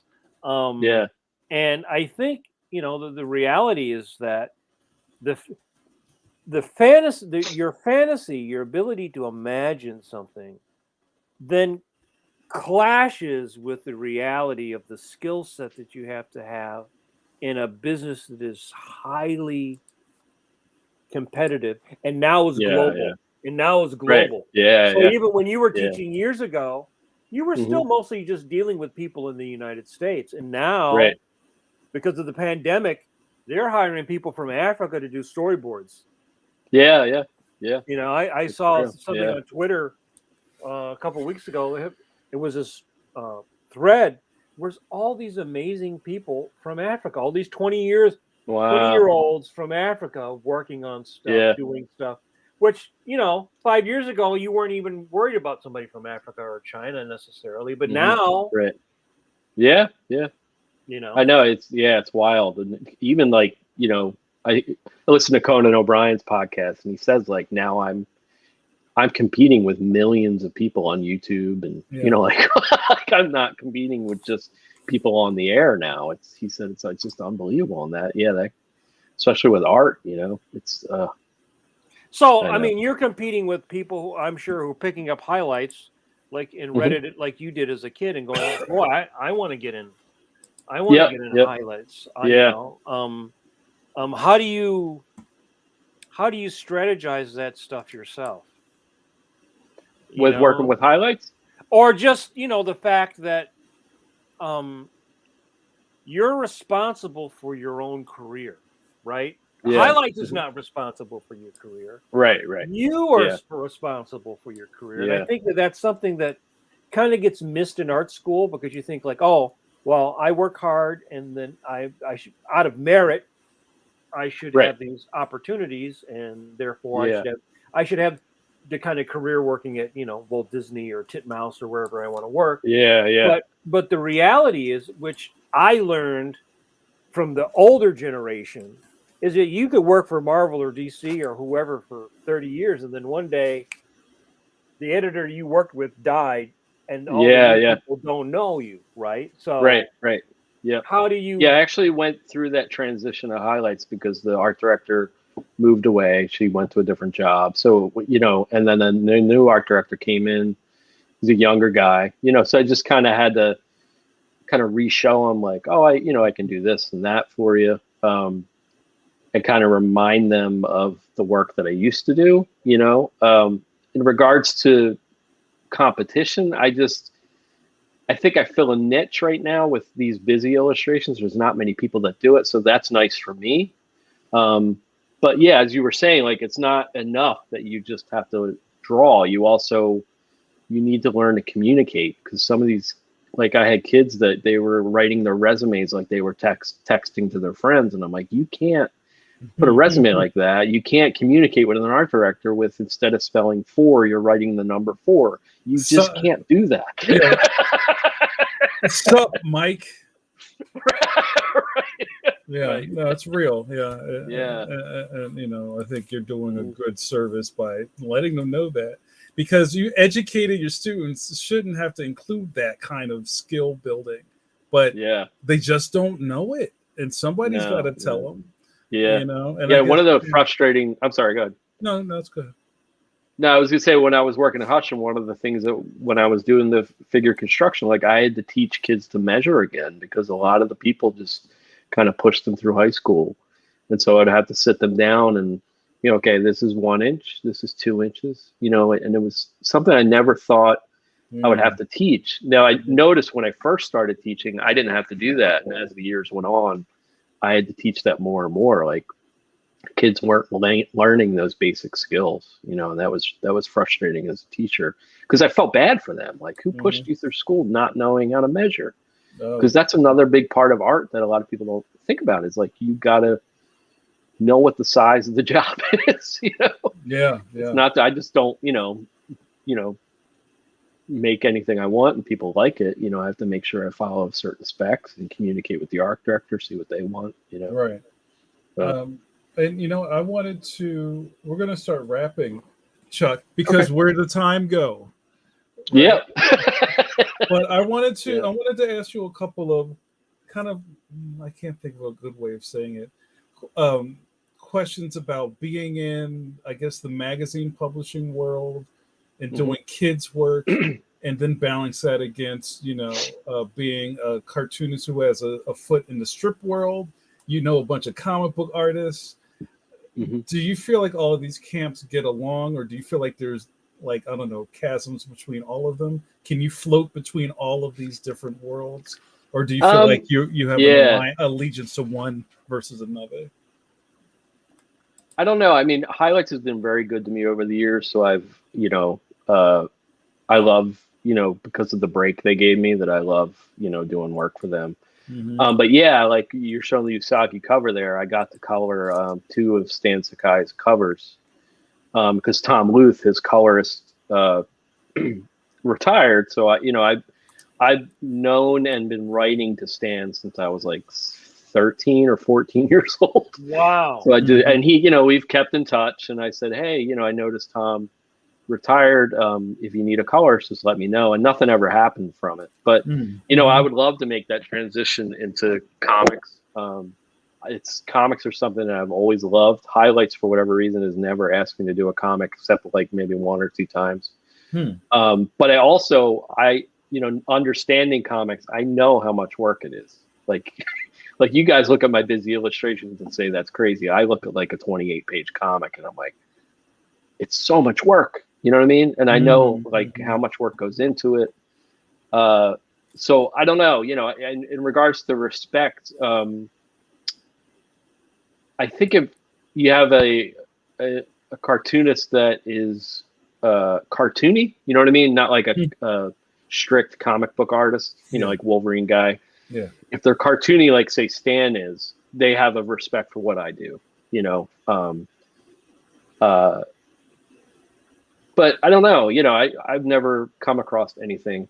I don't know. I think because I'm in magazines and I'm in children's books or in the children's magazine area, a lot of times, sometimes when I tell them like, oh, I've never done a children's book, they kind of give me a look like, what? Like, how is that possible? Or they just, they kind of lose respect for me because I don't do that. Right. But it's something I want to do, But, I don't know. Does that make sense? Yeah. And, I think about how all of these disciplines are so close to each other, but usually one hand doesn't know what the other hand is doing in a very weird way. Right. And it makes me think about, like I get so many questions about middle grade kids books, from comic book artists. And Mike and I talk a lot on the podcast about how there's always comic book artists that want to animate. And there's always animators that want to do comic books. Yeah. Right. Yeah. Well, there's also, I would say there's a lot of guys of my generation. Because I was the generation kind of a little bit before the Image, or kind of like when Image, and then there was then I look at like what I call like the Great Generation, which is like the Marvel generation, the '60s, all those guys who go back to the '40s. Yeah. Right. And now you have this new generation of people coming along who their experience of cartooning has nothing to do with any of that other stuff, right? Because they're not even like the last year I taught, a lot of the kids didn't even know who Calvin and Hobbes were, which for years everybody knew who Calvin and Hobbes were, right? Mm-hmm. And now you're actually getting to the point where you've gone past the age of where the parents knew who Calvin and Hobbes were and would take you to Barnes and Noble, and you would get, they're finding stuff just through going through their phone, because that's what most of them, they find their stuff. Yeah, when I taught too, that was a big thing where I would say like my heroes were Jim Lawson, Stan Sakai, Charles Schultz, Bill Watterson, Hank Ketchum. Like I had people I wanted to be, and I noticed probably because I stopped teaching about 7 or 8 years ago, but toward the end, like kids didn't have heroes anymore. I like this image, or I like this, drawing I found online. And I'm like, okay, who did that? Find their other, like, if you like that, they probably have other stuff that you like. You need to try and emulate, somebody. You need to like chase after somebody. And then also, in regards to communication, like I started writing Jim and Stan and, all those guys when I was a young kid, and they, it's so much easier now and the kids just don't do it. And a lot of cartoonists are always willing to be encouraging and talk to, potential artists, like you guys had Reggie Byers on, when was that, a few weeks ago or about a month ago? Yeah. And I ran into him, I saw the same article that you saw, Jamar, in the Philadelphia Inquirer. I read that, knew who he was. I went to the New York Comic Con and I come back and he's on the train because he walks by. He's got a Jam Quacky shirt on, like a coat, like a jean jacket that he spray paint, did his airbrushing on. Yeah. And I was like, I know who that is. So I like followed him down to the car and I was like, hey, I'm Chuck Dillon. And he knew who I was from the Inside Dirt comic that I had in the Philadelphia Daily News. And just, because he was much older than me then, I was just this little kid. And he, took the time to just talk with me, look through my portfolio. And, that was so encouraging to me, like that. Yeah. And I've had tons of experiences like that I wish my students would pursue, and just in writing other artists and, just kind of track them down. But yeah, they just, I don't know. It's kind of sad. To that point, Chuck, our good buddy Kenan James, and Kenan's a fantastic cartoonist. Yeah, he is. He makes me mad. He's so good. Kenan says, Chuck, do you keep up with any of your students? I do. Yeah, a lot of on Facebook mostly, but I definitely do. Or any Facebook. Ew. Are any of them in the business? Are they in the business, Chuck? Are any of you kids? Some of them, yeah. I have a couple that are working in comics. A lot of them go into advertising. Hushin, had maybe toward senior year, you would have about 75% of the kids would go into to marketing, advertising, design, and then the other half, or what was left over, would do illustration. Mm-hmm. And as we know, illustrations, it's hard. But yeah, there's a couple students. Can't think of any names right now. Is this one of yours? Is Cat George? Oh yeah, George. Yep. Look how I do it. It's like I know what I'm doing over here. It's fantastic. Yeah. No, that's fantastic. Awesome. Yeah. Hey, George. Thanks for joining us, George. I wanted to wrap up, Chuck, with a couple more of your super busy illustrations. I found a couple more, and then we're going to let you go pee, as I like to say here on the And again, I hope you had a good time. This has been a lot of fun. I did. Yeah, definitely. Thank you. Look at this. So this was Awkward Family Photos, which I don't know if you guys have heard of them. They have a great Instagram, web presence. They've been around for years. Yeah. They randomly called me and said, would you be willing to do like adult themed hidden pictures? And I was like, hell yes. Because working for highlights for so many years, you can't hide certain things, and they just kind of let me go crazy. And they came up with the ideas. They came up with most of the objects that we would hide, probably about 90% of them. And then, we just get to draw these crazy things that we would never be able to get to draw in highlights. And it was just so fun. Like that kid's peeing. Yo, And it was just so fun. That's, And I got I got drunk babies. Yeah, this is bananas. I had so much fun drawing. And I'm loving your line here. Oh, thanks. Did you were you kind of with a project like this? Were you trying to go for maybe a different kind of like brushy style here? Yeah, this is when I stopped using microns and I started using these brush pens, and so it just gave me a little bit of a heavier weight. Yeah, and I'd still use the microns like in the background there, for the real tiny stuff. But it's pelvic. Yeah, That's fantastic. Yeah, it was so fun.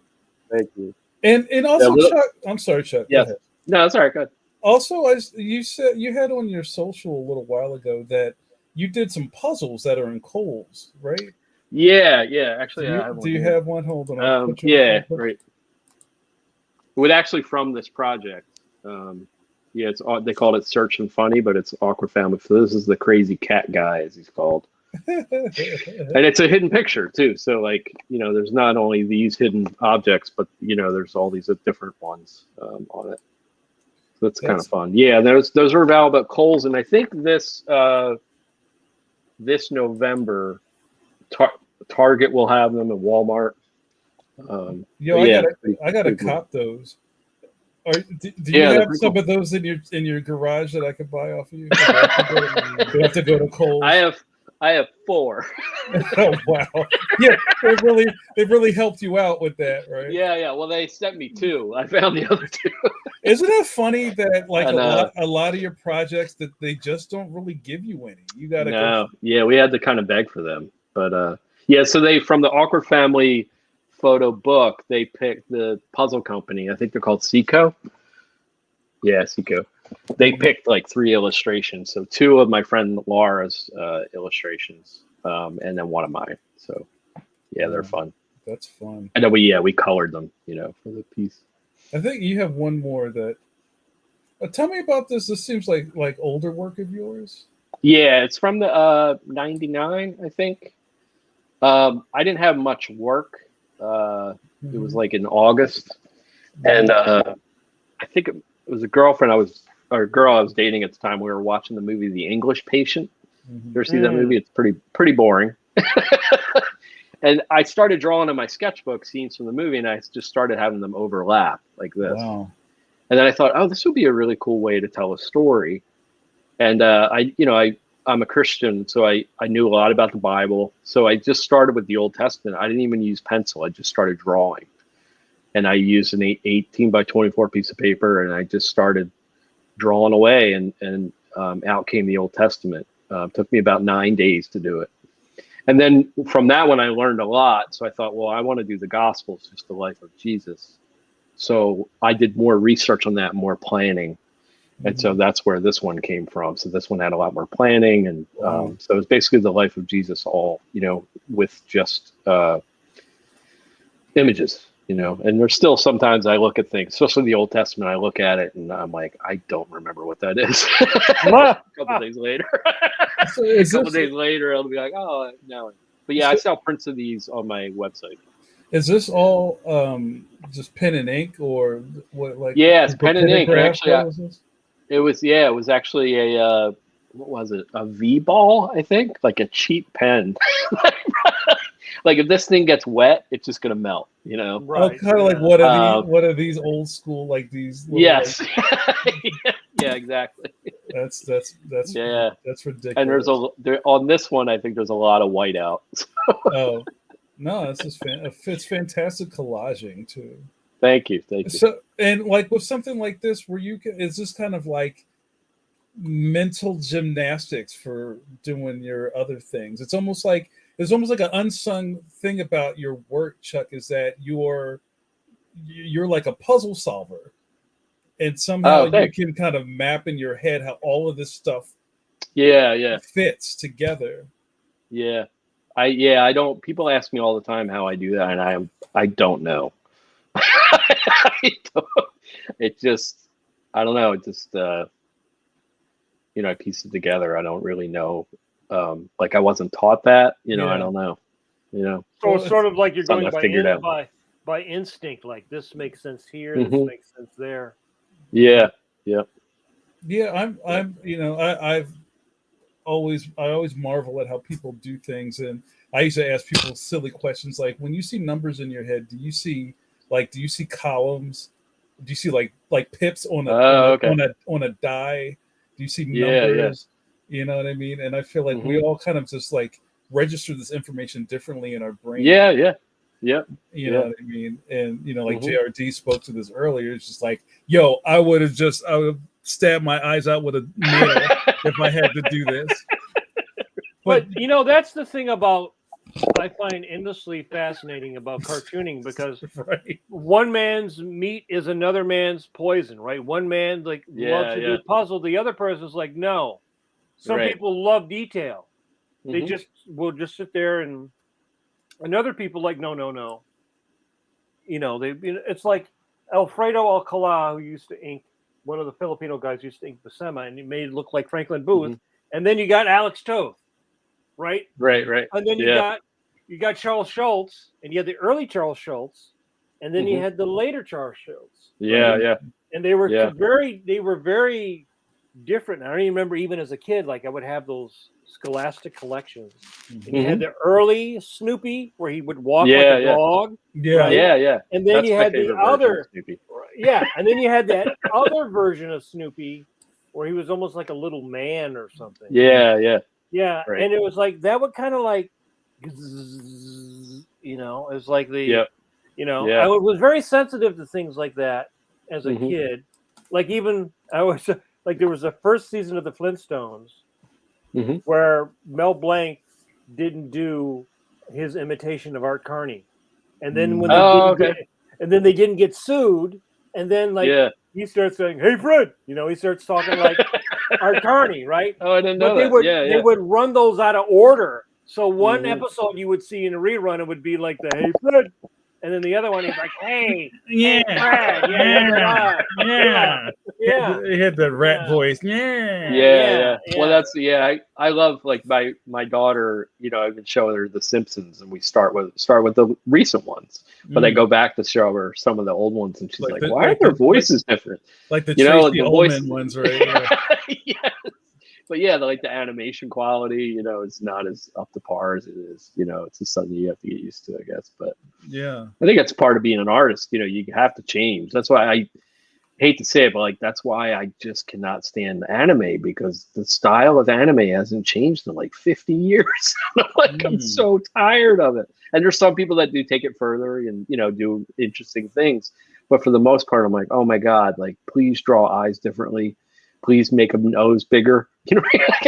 Well, there's all kinds Yeah. of there's the stuff that comes here, right, Mhm. and the stuff that's Right. popular.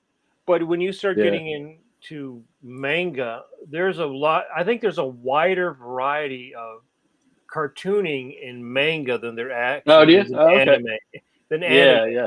because part of it is the process of animation, right? Like Right. if you look at a lot of the stuff, it actually the cartoon sometimes is actually more worked out and better drawn, because somebody might have a real sketchy style, but you can't really directly translate that.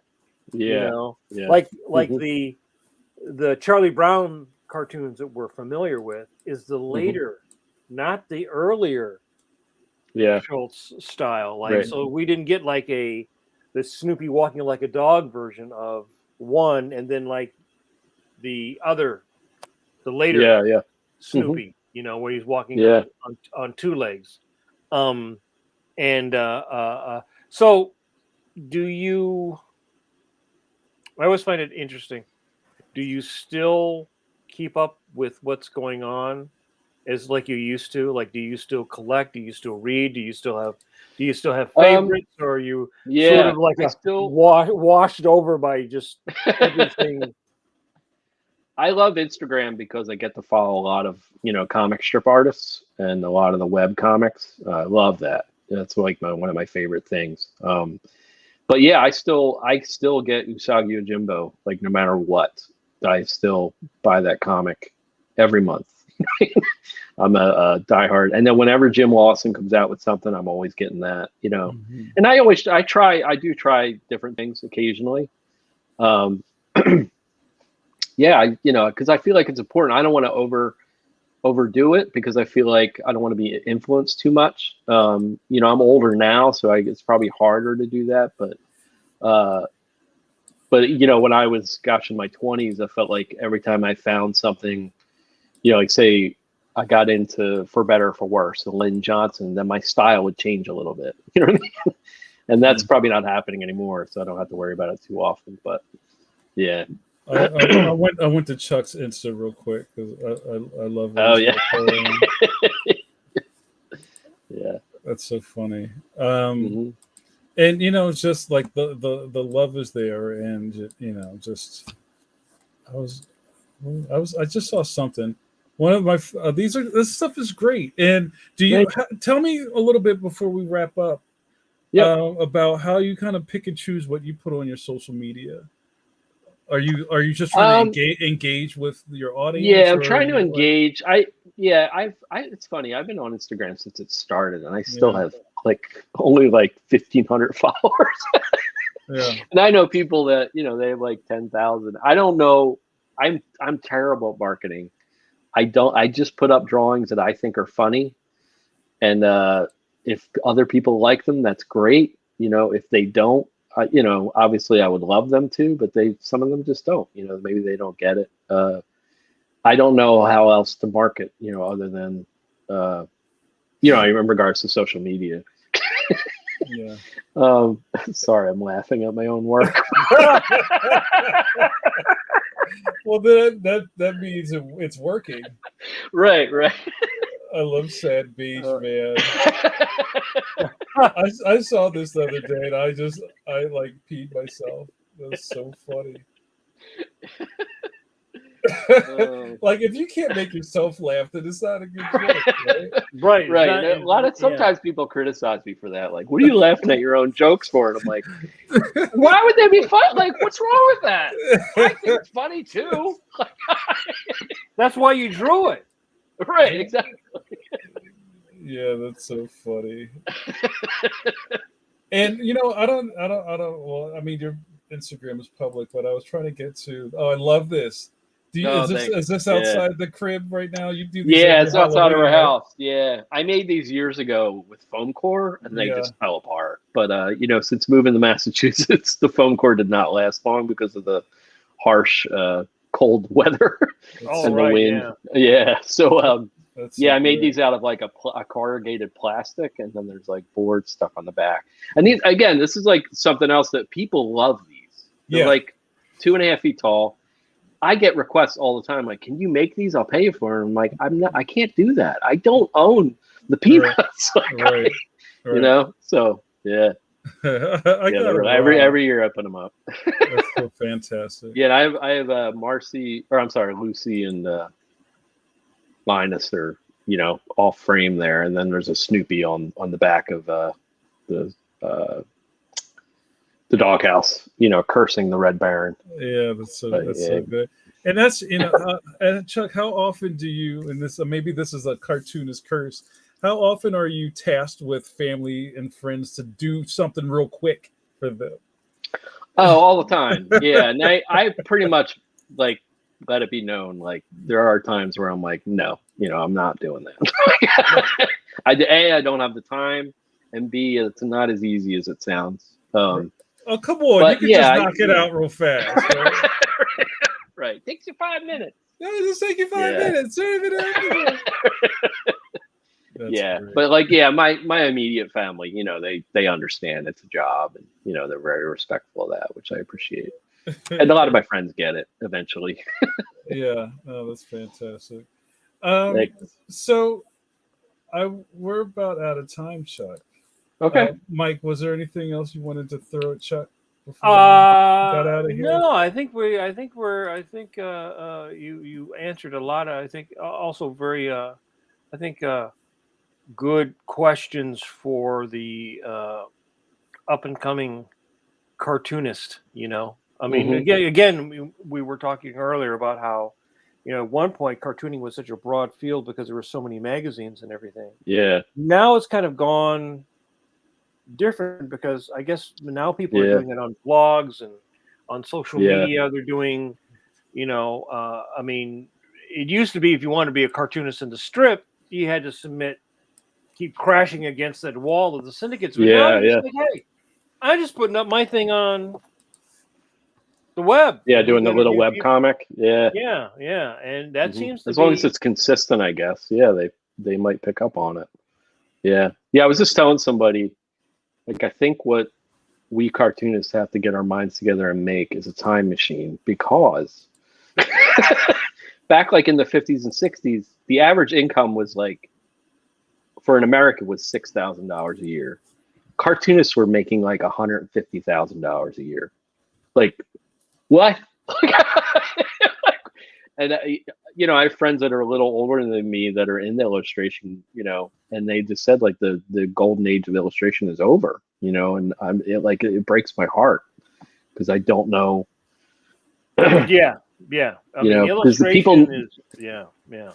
yeah, It's well, I there's a great book if people are interested. It's called Cartoon County. It's written by John Colin Murphy's son, hmm and it describes that area right outside of New York in Connecticut where you had all the cartoonists, so many of the famous yeah, cartoonists and yeah, illustrators hmm lived. And in there, it talks about how much his father made in like 1961, which would be the equivalent of somebody making $250,000 today. You know, yeah, it was like right, 25 grand or something. You know what I mean? But yeah, yeah, back then, crazy, right, when the average person, if you yeah, made 5 grand in 1960, you were making like serious yeah, yeah, money, right? right, You yeah, know, and now if you make it 5 grand a month, it's like, okay, I'm right, still, I'm still, every once in yeah. a And while I I get don't a want to, mouthful of, I get a mouthful of I would pee, never but want you to know, discourage anybody, you know, from going into this field, because it's amazing, you know, it really is. Um, but yeah, it's a frustrating thing, you know, because I know how much you guys, I'm sure you know how much work you put into all this, and if you Mhm. sat down and had to look at the hours you know, you in can't ratio really to look at it. it's like, Yeah, no, yeah. you can't. You just and thank God, like my wife has a pretty good job that if you know if I have a slow period in work, I'm not scraping, you know, pennies, which is nice. But you know, I think about people that just solely do this for a living, and it's like, man, I don't know how some of them survive. You know, it's tough. It's tough right now. There were some interesting But Twitter discussions about hmm that, about like, you know, what do you do? How much do you make? You know, what do you consider to be like your need is different because you're yeah, married and you have a kid than if you're right, 24 and you are yeah, cooking beans every day, right? yeah, and also where you live. Like up here in Massachusetts, it's expensive. You know what I mean? But you can move to Texas and be okay. Or a lot of people will do that. They'll move. Well, You know, they'll move. maybe, maybe, Yeah, there. maybe you can move to Florida. Florida man might kill No, no, you no, in a no parking party. lot, you know. North Carolina, maybe North Carolina. Yeah, but I mean, it is an interesting point that when you started becoming a Mhm. cartoonist, the same way with all of us, you didn't necessarily think like, well, where I'm outside of being close to the offices, you weren't thinking like, well, I need to live in a place that's cheap. Right. Yeah. You just don't. Yeah. You want to be near your parents in case something happens, and yeah. Right. Um, but yeah, I quickly learned as an illustrator. You know, my I think there were years I made like 12,000 a year.